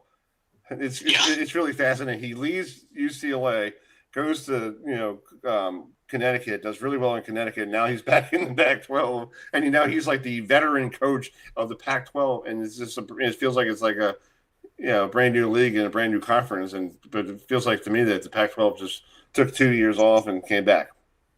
Yeah. Yeah, a little bit. I think Jim Moore will do a really good job at Colorado State. It's a little bit different there from a recruiting perspective and a market perspective, but I'm expecting him to put that thing together pretty quickly. So yeah, I like this whole flex matchup. I was just Adam, go talk about this. I will. Yeah, Robert. So when I saw the Pac-12 schedule come out, I saw this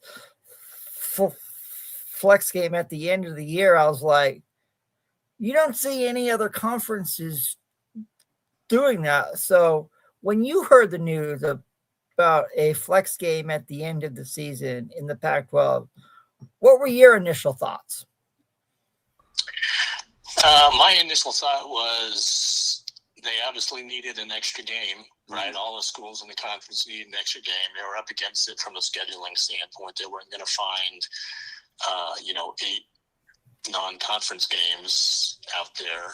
And I thought this was a pretty novel approach. And it's something that could, carry them for a while. When you think about feature expansion and getting that 9th football playing member, I mean, who in this footprint really fits what they'll be looking for? Right. So they could continue this flex game for a while until that school emerges, or until there's more expansion and teams shake loose, or whatever's going to happen in the future. Right. It is a pretty interesting concept. We'll have to see how it works. It's the first time the teams are going to be finding out on short notice who they're going to be playing, and if it helps them boost their CFP chances, then I'm sure they'll all be very happy. But obviously that can backfire as well. So we'll have to see how that all plays out. Yeah, I never hear a college football conference going, we have a flex schedule. It's like the NFL. It's like we have a flex program. So if one team stinks, we're going to flick it. Like with the Monday night package for the NFL. Like I think it starts week 0, week 10. And it's like if the team stinks, they go, oh, we're going to flex you out. You're 405. And the other game is going to be 805. It's like, I'm like, are you serious? But, they give you like 2 weeks notice. But anyway, for Fresno State, it seems like this is a good fit for them. They're in the Pac-12. I know it's not the Pac-12 that we grew up watching with, Washington State. I know those two are still in there, but USC is off to the Big 10, and UCLA and Cal and Stanford in the ACC. I'm thinking they should go back to Pac-12.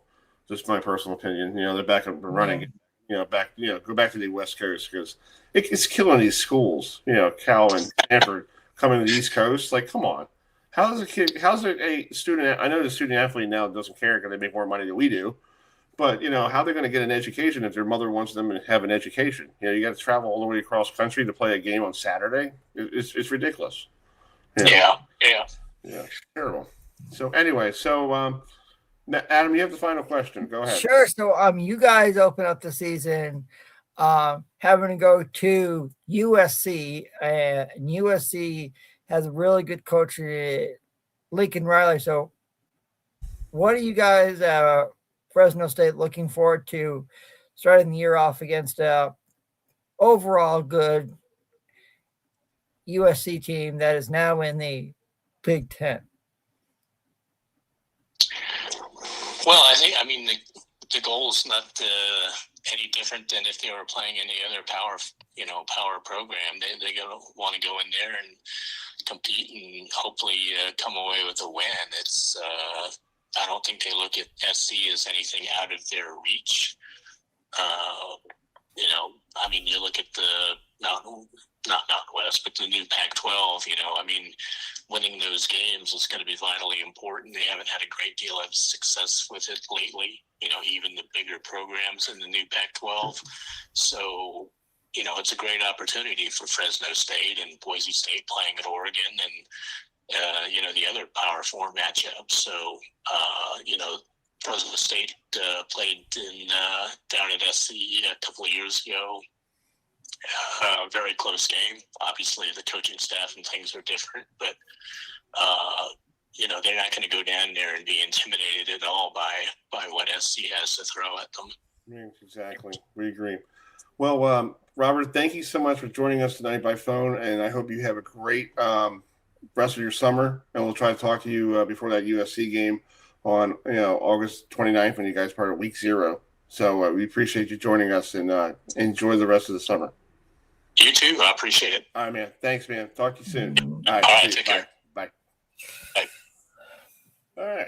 So we're done with the phone conversations here. So yeah, it's called it's been folks, want to let y'all know that coming up at 9:45 we have a very special guest joining us, and when Chris told me he was coming on, I was like, really? So we're going to have former Florida State University quarterback Chris Ricks join us at the end of the show, and he won ACC Rookie of the Year. His coach was the legend that he is, Bobby Bowden. So here he is playing against Notre Dame. So look at the moves. Yeah, look at the moves. I know. I mean, it's called. I mean. Yeah, my brother brought this thing up to me, and I'm not going to bring it up to our guest because he's a Miami guy, and he said to me, I know. Chris Frick is 0-5 against Notre Dame, 0-5 against my Canes in his career. Chris, I'm like, yes. Yeah, who cares? Yeah, he played all 4 years, and he played all 4 years in Tallahassee. Yeah, I guess he played him in the bowl game too. Yeah, the Orange Bowl. Yeah, that was Miami was in the Big East before joining the ACC. Yeah, it was like, I still remember what's his name, the guy from ABC, like two rivals before we become conference mates. Yeah, it's either Brett Musburger or probably. No, it was actually Brent Esther was doing the. On that Brett game. Esther. I was like, about that one. That must have been fun. Chris, but. I know I try not to pick on you because Chris, I know you don't. But last night I got to say that my Chris, hey, it was a series split. Come on, I know it's called, folks. If you don't, like I said earlier, it's called. Chris, you can give me a fit because the Atlanta Braves, they're not the same team that we saw at the beginning of the season, so it's like, and here's a clip from the first. Yeah. So here it is. Yeah. 1-0 to Dubon. Fastball on the ground. Mauricio's got it, and the ball game is over. Luke Weaver gives up an unearned run, but keeps his streak intact of not giving up an earned run, and the Mets, on the strength of late heroics by Juan Soto and Luis Torrens, get a split of the 4-game series in Atlanta as again they hang on by the skin of their teeth to win a 1-run game, 7-6 in 10. Well, you have to like Luke Weaver. I found this out. Luke Weaver is a Florida State Seminole. I know that. I could have told you that, Chris. You know why? Because I saw him hanging out with our good friend Jameis Winston over the weekend. So that was pretty cool. So he picked up his first save as a Met. Other news over the weekend, we probably heard this all over the media before on Labor Day and all that stuff. Let me play this song real quick here.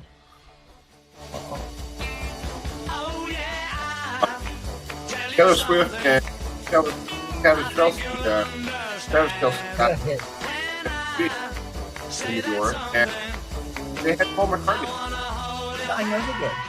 This song, I Want to Hold My Hand, Paul did not play this song. This is the first time Paul played this song since 1964. Dang. Because he didn't play it because it's a Beatles tune, and he thinks of John Lennon in the whole thing, and he decided that ever since the Beatles broke up, he never played it live. That's true. Yeah, so Taylor asked him to play it, and he played it, and that was there at Madison Square Garden. So I heard that people lost power all around New York City because of it, and it's like I didn't hear that one. I just heard that they had a strict media policy. They did. And they were watching their media, the social media the other day to see if anybody broke the rule. And I think one of the bridesmaids had to do a maiden honor speech. Yeah. It's something that was really like everybody was scratching their head, going like, I'm not saying it on the air. We'll say it off the air, but he's. I know where, Chris. I think I know where you're going with this. She says people who men watch football. It's like watching something on television your kids don't want to watch. I'm trying to be because I know. Yes. We are waiting for our good friend Jerry Ratcliffe, longtime reporter for the University of Virginia.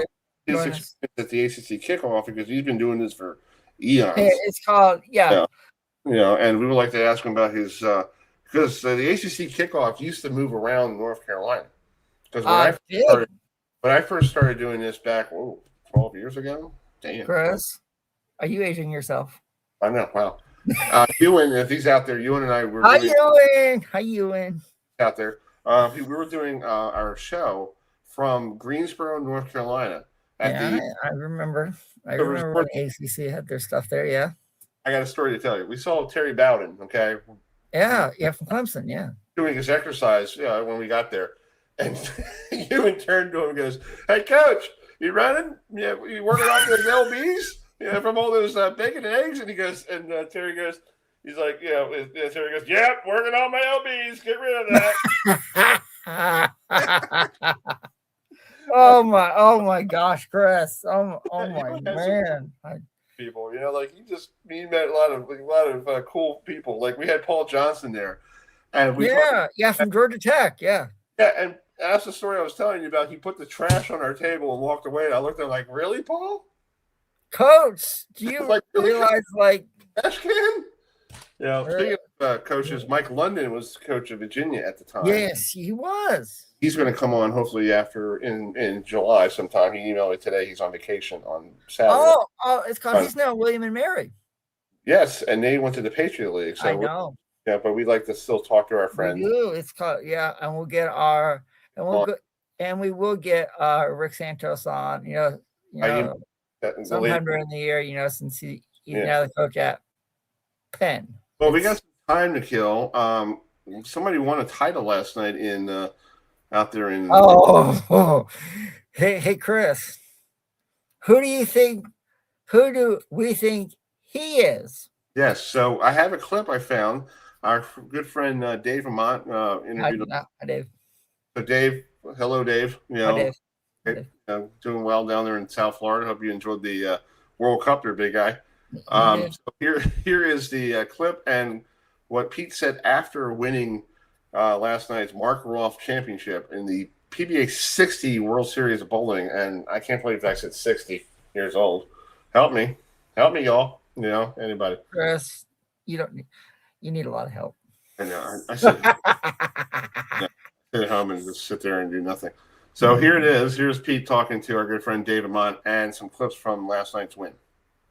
This has been a great day for me. It's been I squeaked by the first match. I kind of squeaked by the second match too, and then just put it right to his you-know-what.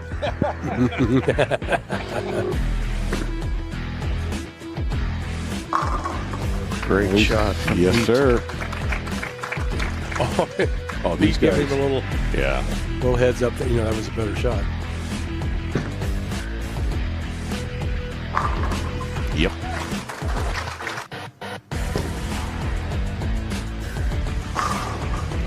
There. That ball went through the bins. Well, boy, these two are giving us the show we had hoped for. Oh, here we go. So I think if Pete strikes here, this could be dangerous. Oh, that's in. The pocket. Oh, and he gets the wrapper. He gets that slow motion 10.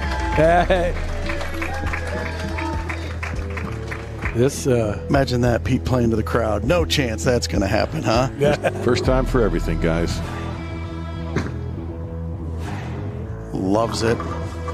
Oh, yeah. That's the kick. Pete Weber's back in the winner's circle, gentlemen. Floated in there, Pete. You're a champion again. Pete Weber, a winner on the national scene for the first time since 2023. And that was Mellow Pete. Yeah. That's Pete with Starbucks. And folks, it's called, if you don't know, Pete Weber, Grayson, I can tell you, he gets Starbucks every morning. I know, but that was Mellow Pete because I know. I was like, when he had those strikes, he would have been like this, like, you know what I mean, man. It's like that was like quiet Pete. I'm like, it's like that's.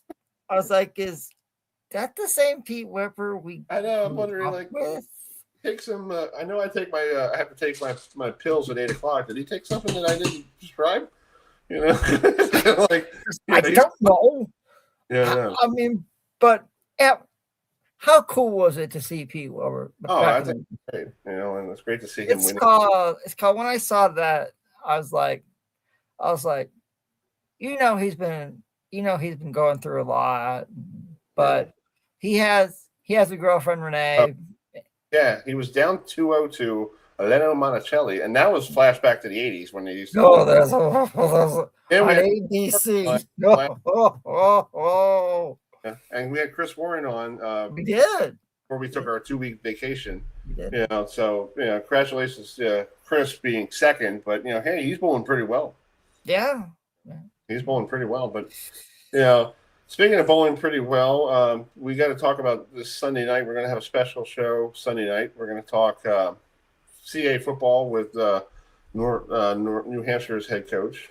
Yeah, we had him on when he got sometime in May. We had him on. Yeah, that's right. Yeah. And then we'll talk to our good friend Mike Burnup, the greatest tight end in Blackburg, in Virginia Tech history. We know him as tight end. I texted him yesterday, and he's like, "Yeah, I definitely will do it." Our friend Rose will join us from Clemson. We'll talk to him about. Oh, nice! I like that. And then we'll talk to our great friend and our companion. If he's out there in Fresno, down there in Texas, be safe there, sir. Dan DeTora, we'll see him in the front row. So Dan, if we get there early, we'll block it for you. Okay, you'll be like the people here in Baltimore when you have a snowstorm. We'll put a couple chairs in that area so they rope it off. Yeah. It's called. We need like a flashing sign. Yeah. I mean, well, when he comes on Sunday night, I hope I can find it. I found a young Dan Tortora talking at the ACC kickoff. Oh no, you didn't. I did. He looked like he was 12. He looked like he was 12 years old. But now, folks, it's called. I do want to say, this marks my 4th year being on with Chris, and Chris, you still have the clip, right? Clip from what? Like last year? No, the very first time I came on your show, I came on this show to talk about my trip to Portland, Maine. It was a tape interview. Let me tell you the folks the story, okay? I'm on my Facebook, and there's this guy named you. And you were covering all the PBA tour things, and I did. Yeah. And I'm like, this is pretty cool. And at the time, you and I were doing the show. Yeah. So I reached out to you, and you're like, hey, you couldn't come on live because I think you had something to do that night or something. I did. Yeah. So we taped it on Sunday, and I was sitting downstairs in the recliner talking to you, and you had your Boston Red Sox thing in the back. Yeah, I had my Boston Red Sox. Yeah, there behind me. And probably the video wasn't that great, but it was okay. No. It's called. We worked with it, Chris. Yeah. So 4 years ago, I had this gentleman on, and I was like, after having you on, and I'm like, maybe we get him on during the week, and see if he wants to do it. And ever since then, it's been we had a hell of a ride there, bud. Inside the eye of a hurricane. Yeah, and it's like I mean, it'll be my 4th trip down to Charlotte next week for the ACC kickoff. I have been out. I have so many questions regarding the ACC this year. Like I mentioned with Alex, one of the things is the tiebreaker scenario. I want to know what James Franklin's expectations are. Well, I would like to meet Coach Franklin because I would too. A lot of times at Penn State, and I don't think he remembered who I am. So when I see him, I was like, hey. He probably remember my face because I talked to him so many times on the phone. So he'll be like, "Hey, dude, what's going on?" Yeah, Scott, I want to. Does well, but here's the thing: he has a easy schedule this year. He has to go to Maryland, and I know I want to ask him, and I know he's not going to say anything that get himself in trouble, but he has a beef with Maryland that's not. Because the backstory, folks, if you just tune in. Ralph Friedgen was the coach at the time, and James Franklin was this young upcoming coach, and he was supposed to be the coach in waiting, just like Florida State with Jimbo. And they fired, Ralph Friedgen, and they fired him too.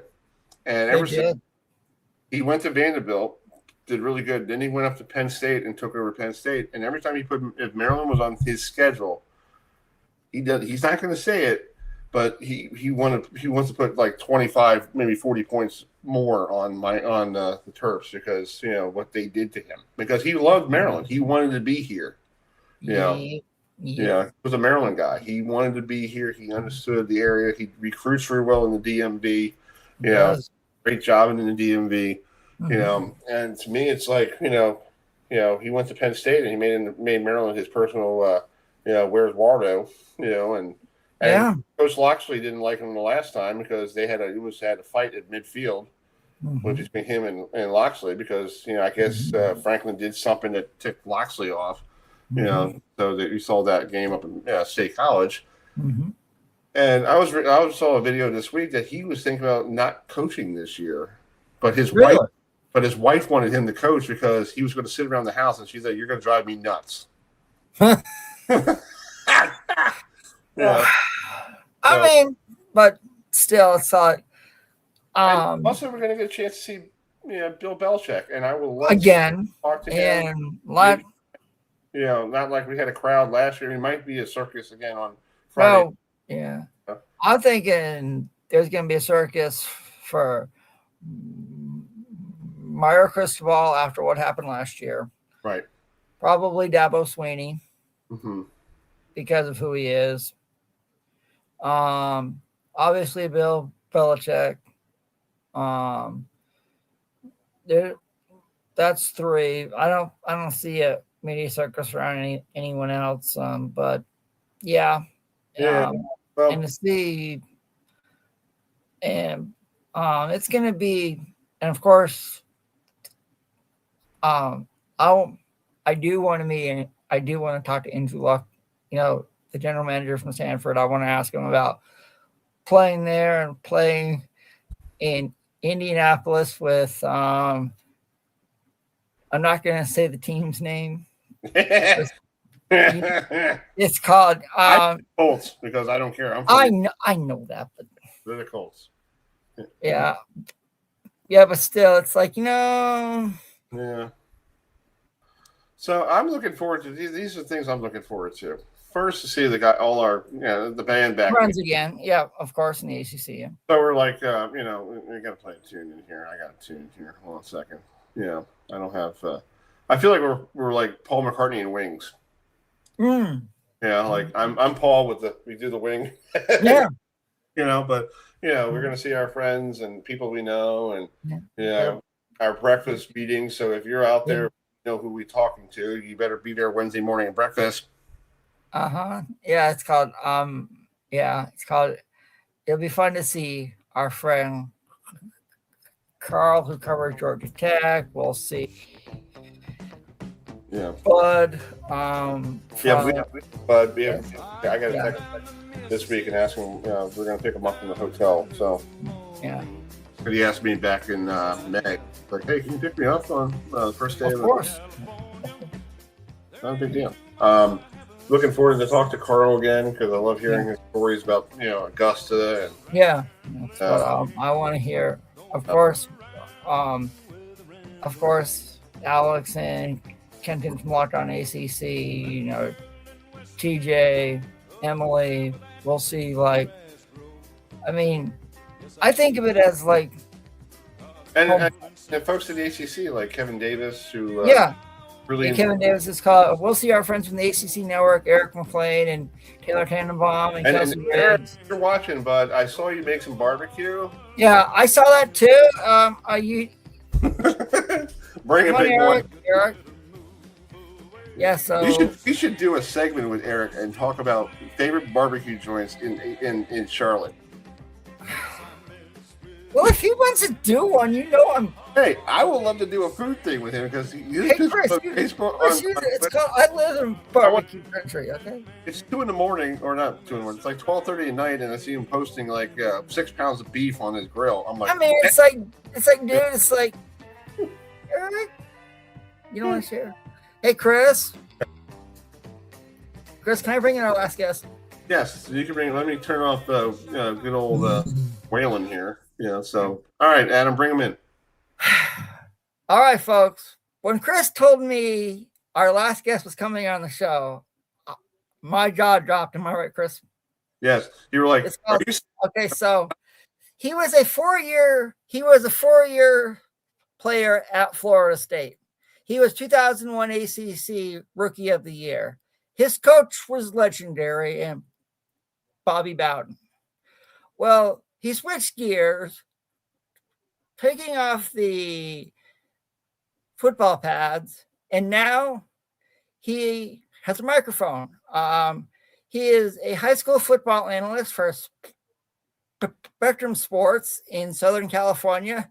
So joining us now is former FSU quarterback Chris Ricks is joining us tonight. So Chris, thank you so much for joining us tonight. When Chris told me you were coming on, I was like, awesome. So how was it having a legendary coach like Bobby Bowden when you were the starting quarterback in Tallahassee? Well, Chris and Adam, first, thanks for having me on the show. It's great to join you guys anytime to talk Florida State football, and especially Coach Bowden, the legend, the GOAT, the greatest of all time, in my opinion, and probably our opinion. It's an honor. So thanks for having me. And to play for Coach Bowden, it's something I'll never forget. A lot of highs, some lows. But just great expectations from Coach Bowden. Belief, you had a kid coming from California for the first time. As he told me when he offered me, he came out to California, and I'll do my best Coach Bowden impression. But he said, "Now, son, I never come out to California to recruit. Now, I stay in Florida and Alabama and Georgia, Louisiana. So if I come to California and I offer you a scholarship, boy, you better come. That's spot on, Chris. That is spot on, brother. So when Bobby Bowden comes into your house and comes to your school and offers you a scholarship, the respect, the man of faith that he was, his reputation didn't hurt that they won the national title my senior year of 1999 as well. They're number one in the country, and you have that opportunity to go play for Florida State. It's something I'll never forget. My son is named Bobby after Coach.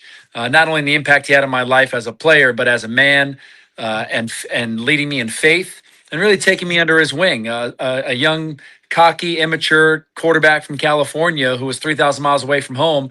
He was really like a father figure to me. Him and Mark Richt, who recruited me.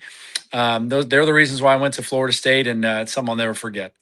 Well, I have to ask you a question, because when you got there, Bobby Bowden, you said Mark Richt, and Bobby Bowden took you under, and Bobby's like a father. What is Mike Norvell doing with his quarterbacks that's that not working? Because it seems like he's still trying to find Jordan Travis replacement. And it's been like 3 years of this transfer portal, and I know we have a kid who's in the backup, Shivey, who came out during the Stanford game. I think he did. He was just thrown into the fire at the last minute, like, hey, go play, and he was like running scared and all that stuff. But what is when you were coming up to Florida State and you had Bobby Bowden say, son, you're not playing real well. What did he do, and what did Mark Richt do to help you become successful that you might want to see, hopefully, Mike Norvell do for his quarterbacks? Yeah, Chris, that's a great question. And it's something I think we're all trying to figure out, right? Because if you've talked to Coach Norvell, and I've talked to him a handful of times, and he had me come speak to the team before the Florida game, not last year, but the year before, the one at Florida State. Mm-hmm. And, he seems dialed in. Like, he says all the right things. You can tell that he knows his stuff, and you can tell that he cares. And that's my biggest thing that I noticed from Coach Bowden is, and you've probably heard the saying, a player doesn't care how much you know until they know how much you care. Yeah. And listen, was Coach Bowden state of the art and up to everything as far as the schemes and the X's and O's and everything in his 70s? Probably not. There was younger coaches and guys who were more versed as far as the schemes and how the game was evolving. But you knew that Coach Bowden cared. So he didn't so ask me about, hey, what'd you see on this read or what'd you see there? He'd ask me, how's your dad doing?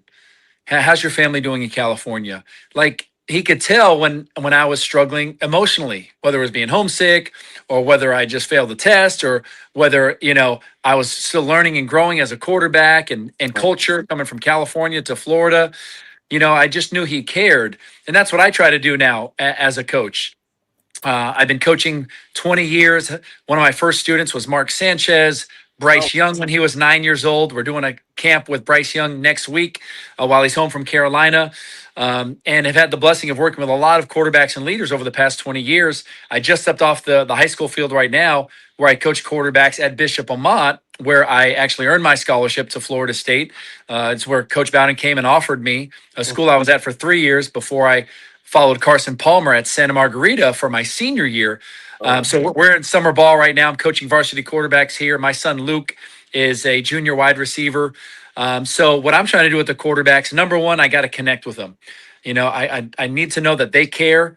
They know I care about them, not just as a player, but more importantly, as a person, not the one wearing the uniform, but the heart behind that uniform. That's the biggest thing.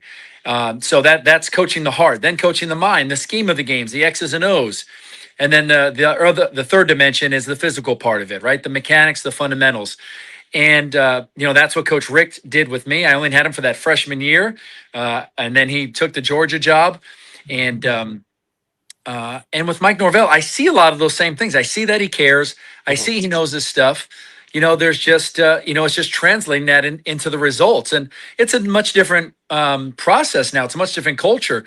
There, I redshirted for a year, and then I, had the honor of taking over for Chris Winkie. You had guys in the program that you really developed. That's what we saw with Jordan Travis. Now it's different with the transfer portal. DJ Uiagalelei coming in. Tommy Castellanos coming in from Boston College. maybe you don't have as much time to build relationship and rapport. Maybe it's scheme, it's system. I wish I had the answer for you guys, because it seems like the ingredients are there, right? Good coaching, good talent, good facilities, good resources, all of that. But even we're seeing it on the West Coast out here. Lincoln Riley, USC, #1 recruiting class, great resources. They can't even finish in the top 12 and make the playoff. If they don't make the playoff this year, I think Lincoln Riley's on the hot seat. Obviously, we know where Mike Norvell's at. You've got to compete for the ACC. You've got to beat Miami and Florida this year. You've at least got to make it competitive to keep your job. And I like Mike. I like him. But as we know, and I think that Bob Sugar said it in Jerry Maguire. It's not show friends, it's show business. And they've got to convert this year, and the quarterback position, Ashton Daniel, and the rest of the young guys are going to be a big part of that. Yeah. Well, I got to ask you about Mark Sanchez, because I got a chance to meet him. My ex-girlfriend used to work for ESPN at Deportes, so she traveled around with him for a whole year. And I met his mom and dad, and they were very nice people. They're great. Sanchez family, his dad Nick, and his mom, some of the best. It's interesting, guys. So I transferred to Santa Margarita my senior year of high school. Carson Palmer just went to SC, and they introduced me to this 8th grader. They said, this guy's coming in next year to Santa Margarita. He's going to be an incoming freshman. He's going to be your ball boy. And it was a bald-headed kid named Mark Sanchez. Wow. So that's where I first met him. And then when I would come home from Florida State for the summer, I would train him. We had a good relationship. He ended up transferring to Mission Viejo to be with Bob Johnson, a great coach out here, and a very good program. Jordan Palmer was actually the freshman quarterback my senior year of high school. So I'm the senior. Jordan Palmer, Carson's little brother, is the freshman. And then Mark Sanchez is in the 8th grader who's going to be coming there the next year. So they both had their freshman year at Santa Margarita. Then they went to, there was a coaching change, and then they went to Mission Viejo to be with Bob Johnson, had great careers, obviously went on to do a lot of great things. Mark's going through a tough time right now, but he's battling through some things. Keep him in your prayers. He's a great man who's, going through a hard season of life. Like we all go through and make tough decisions. I've been through it. And especially when you're in the spotlight, obviously you've got to deal with the consequences of those decisions. But the Sanchez family is a great family, and I'm hoping and praying that Mark makes it back. Yeah, I got a chance to talk to him after the game, and he seems like he was a cool dude. And when I heard him last year, I was like, that's not the Mark I know. Same. I don't think, and we know people, like you're in the line, you were Florida State quarterback, you were in the media spotlight every 5 minutes because everybody knows Florida State program. How did you handle it, knowing that each week you're going to be questioned about the team, and then when you get off, when you got a chance to go to the pros or whatever, you had to deal with people in the media like us asking the same question, and then you have I feel like a lot of these players have a spotlight on them, and everybody's up to them, and if you can't make them, you can't mess up because you have some little kid that grew up watching you. It's hard, and I feel like for Mark, I guess something happened, and maybe he got the help he needed, and it's tough to be in the media spotlight every day. It is, Chris and Adam, and it can be a blessing and it can be a burden. There's part of me that looks back and I'm so glad I started and had the chance to be in that spotlight as a redshirt freshman following Chris Winkie. And then there's another part of me that's like, man, I look back and I wasn't quite ready for it. I would have maybe liked to have had a year or two to redshirt and learn behind the scenes like the Danny Cannells did, and the Charlie Wards, and everyone else who played really had a few years. I believe I was the first redshirt freshman to start, and then Jameis Winston I think was the next one. So there's pros and cons to it. There's there's blessings and burdens. But, I wouldn't have traded for the world. There's sometimes I handled the media well. And there's sometimes I didn't because I was young. I was immature. I was growing up in front of the whole country.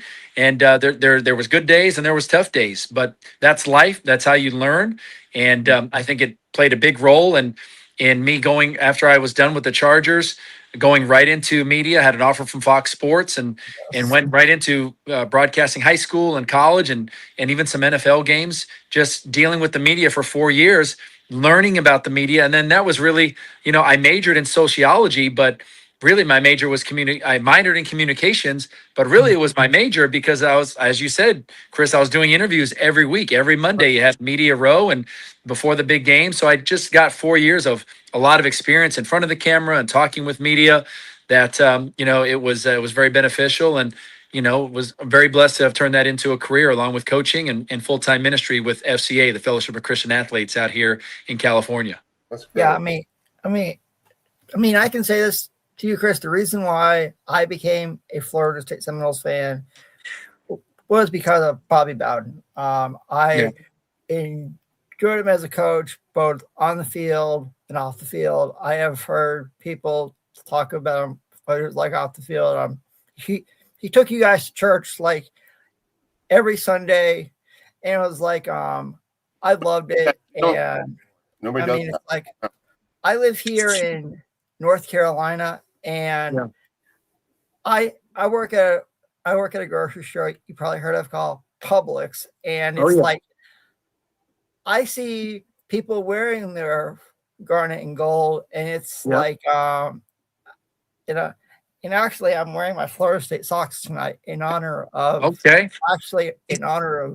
you coming on our show tonight, since I am a Florida State Seminoles fan. But I appreciate that. I see Chris's jersey, but I didn't see your socks. Yeah, I got some jersey I got, but I love Florida State since I was like 5 years old. My mother said to me, I still remember the game. It was the Blockbuster Bowl in '92. It was between Florida State and Penn State. And I was downstairs in my parents' basement in Bel Air, Maryland, and it was on the old TV. You got to turn it and get the and it was the Blockbuster Bowl. And the quarterback was Casey Weldon, and he looked like Joe Montana, because I was a big Montana fan. I wasn't a Notre Dame fan, but I loved Montana when I was a kid. That's why I wore 16, Chris, because of Joe Montana. Yeah, all right, Chris.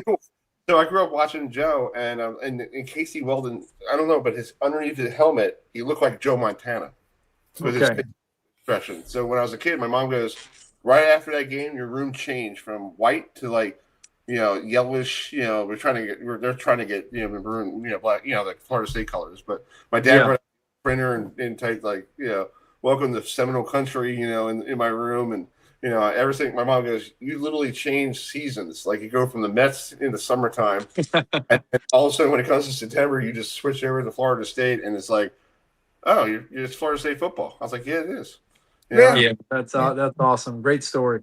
Yeah. My brother Will's a Hurricane fan, so I hate Miami, and my little brother's a Gator fan, so I feel like I'm fighting each weekend. Well, I'm glad you saw the light, Chris. I introduced former Gators, and it's funny. When I said I'm a Florida State guy, they looked at me going, "We're sorry for you." I hear that too, Chris. I hear that too. And actually, this is a true story. Just ask people a common sense question. What colors are more attractive and more appealing? Blue and orange, or garnet and gold? Come on. It's funny, Chris. You got to look at it. The Mets are blue and orange. So I'm thinking like, oh, okay, wait a minute, my Met colors. But I'm like, why are they wearing it? Yeah. Well, I'm a Yankee. I grew up in New York, so I've got to agree with that, Chris. Yeah. I grew up in New England, so I won't say which. Yeah, we don't like blue and red. I know. It's funny, Chris. Last year on our show, we actually and this is a true story, we previewed Miami versus Florida State, and we had. I mean, it was like a grudge match. We had former Canes on, we had former Seminoles on, and they wanted to fight each other, and we had to and it was funny. One guy they wanted to get. Yeah. And when I told them, I told them where I work, the first question they asked me is, it was about when Jameis Winston stole those crab legs. I was like, yeah, of course. I have to talk about where I worked, and I was like, but. Well, it's funny, Chris. We had Dietrich Dodge Senior on. Okay. Had a couple of Miami guys, and one of them goes, "Hey, after the Florida State game, we were in Tallahassee. We're here. We'll bring our cleats out. We'll have another game if you want to do it." And True. Like, are we serious having this going on? Yeah. It's true. It's true, Chris. Crazy. We're up against the clock here real quick, but last question for you. I know you've been working with these kids out there in California. I appreciate you joining us from doing that. What's the experience like working with high school kids, getting them ready for college, knowing that they're going to be in this time of year recruiting, for them. Yeah, it's interesting, guys, with the portal and NIL and the culture we're in right now. One of the biggest victims is the high school senior, and I have a senior quarterback right now who started last year. Then we had a transfer just come in, a talented junior. He just got offered from Oregon a couple weeks ago. I had him throw at UCLA last week, threw very well, expecting hopefully an offer from UCLA. So you've got a stud junior who's probably going to beat out the senior, the returner from last year, which is tough because he's a kid I love. He actually had to sit out practice today because of rotator cuff injury. So, but I believe he's going to play this year. We're going to have some good packages for him. I think they'll both need to play, but you have a returning senior who started, who's probably going to, be second now behind this up and coming junior who's going to be a D1 guy. And they're the biggest victims because in this culture, you've got to win now. So coaches, they're not investing in the high school senior unless they're a 5-star and they're a stud, and then they'll bring him in and develop him. But it's the portal. It's getting college guys who have some experience, who are mature, and who can help you win now. Because as we see, coaches need to win now. Yeah. So my biggest thing with these guys, is it getting them ready to hopefully play college football? Sure. But realizing only 1% of high school players are going to be able to do that. And we're at a very competitive school. It's one of the top programs in Southern California, Bishop Amat High School. And I want them to play college ball. But I know even if they play college ball, they're going to be husbands and fathers and leaders a lot longer than that. Right. So it's preparing them for life. My big thing now, been coaching 20 years. Obviously, I'm still coaching at the high school level and teaching them about the game, X's and O's, mechanics, and being effective under the Friday Night Lights. But my big thing now is really mentorship, and it's coaching their mind. It's coaching their heart. It's showing them a coach that's trying to do it the right way. Am I perfect? Absolutely not. But I really believe the days of just yelling, cursing, berating kids, coaches that I had at times, I believe those days are over because kids are changing. Their learning is changing. You've got social media. You've got cameras everywhere. You've got to be careful. And so really trying to coach their mind, coach their heart, prepare them for life. And in the meantime, we're going to throw some touchdowns. We're going to win some games. And with your good grades and performance on the field, if it's part of God's plan for your life, then you're going to have a chance to play college football. But it's such a different culture now. And I really believe you've got to coach the kids differently with all the different things they're going through mentally, emotionally, social media, mental health, all of that. It's at the end of the day, we finished on the field just a few minutes ago, hustled in here to the coach's office to get on this with you. But the last thing we did is we prayed.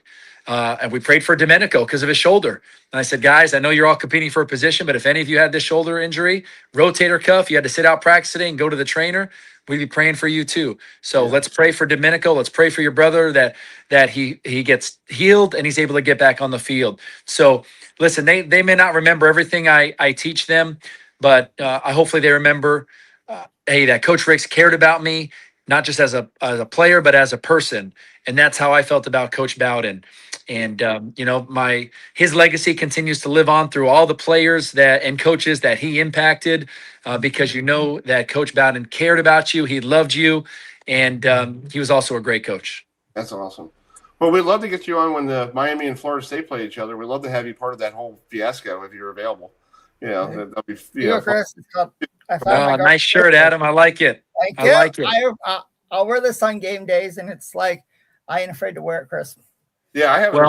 Well, we know that game this year. They're going to be going down to Coral Gables, and they're going to have to fight for each other. They're going to have to fight for their coach. Do they have to win? I don't know, but it's at least got to be competitive. It cannot be a blowout. There's a bye week after that game. We know what happens in bye weeks. We do.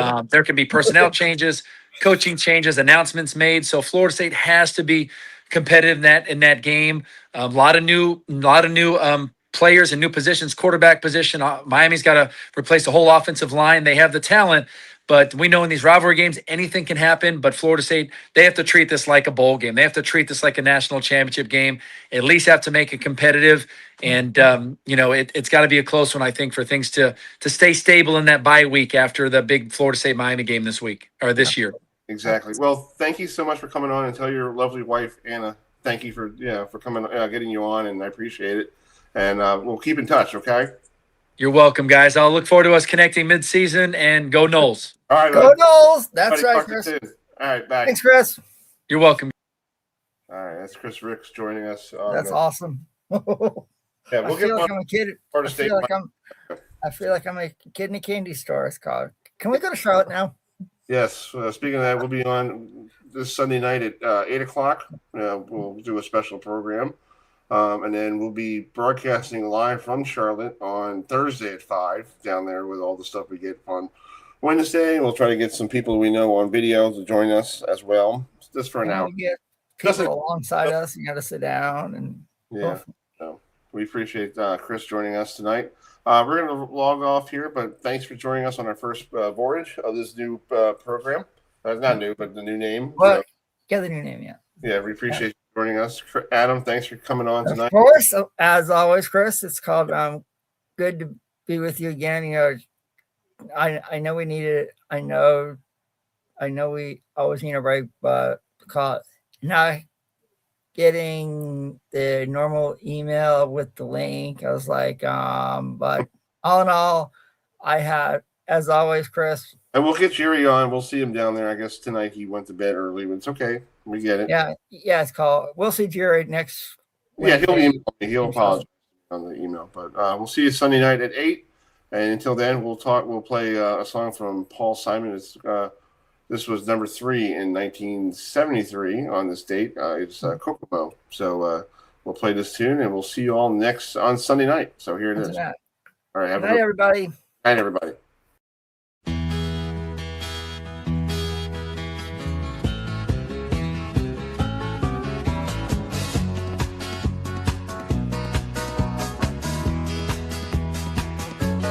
When I think back on all the crap I learned in high school,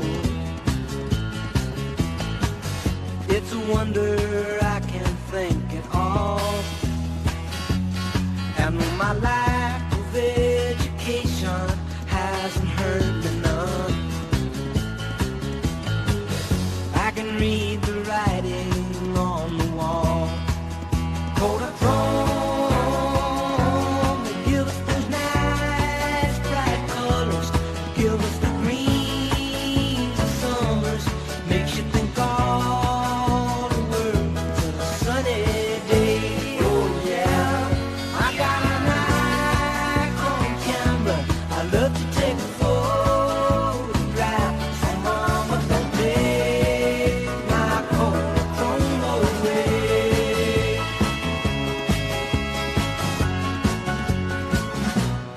If you took all the girls I knew when I was single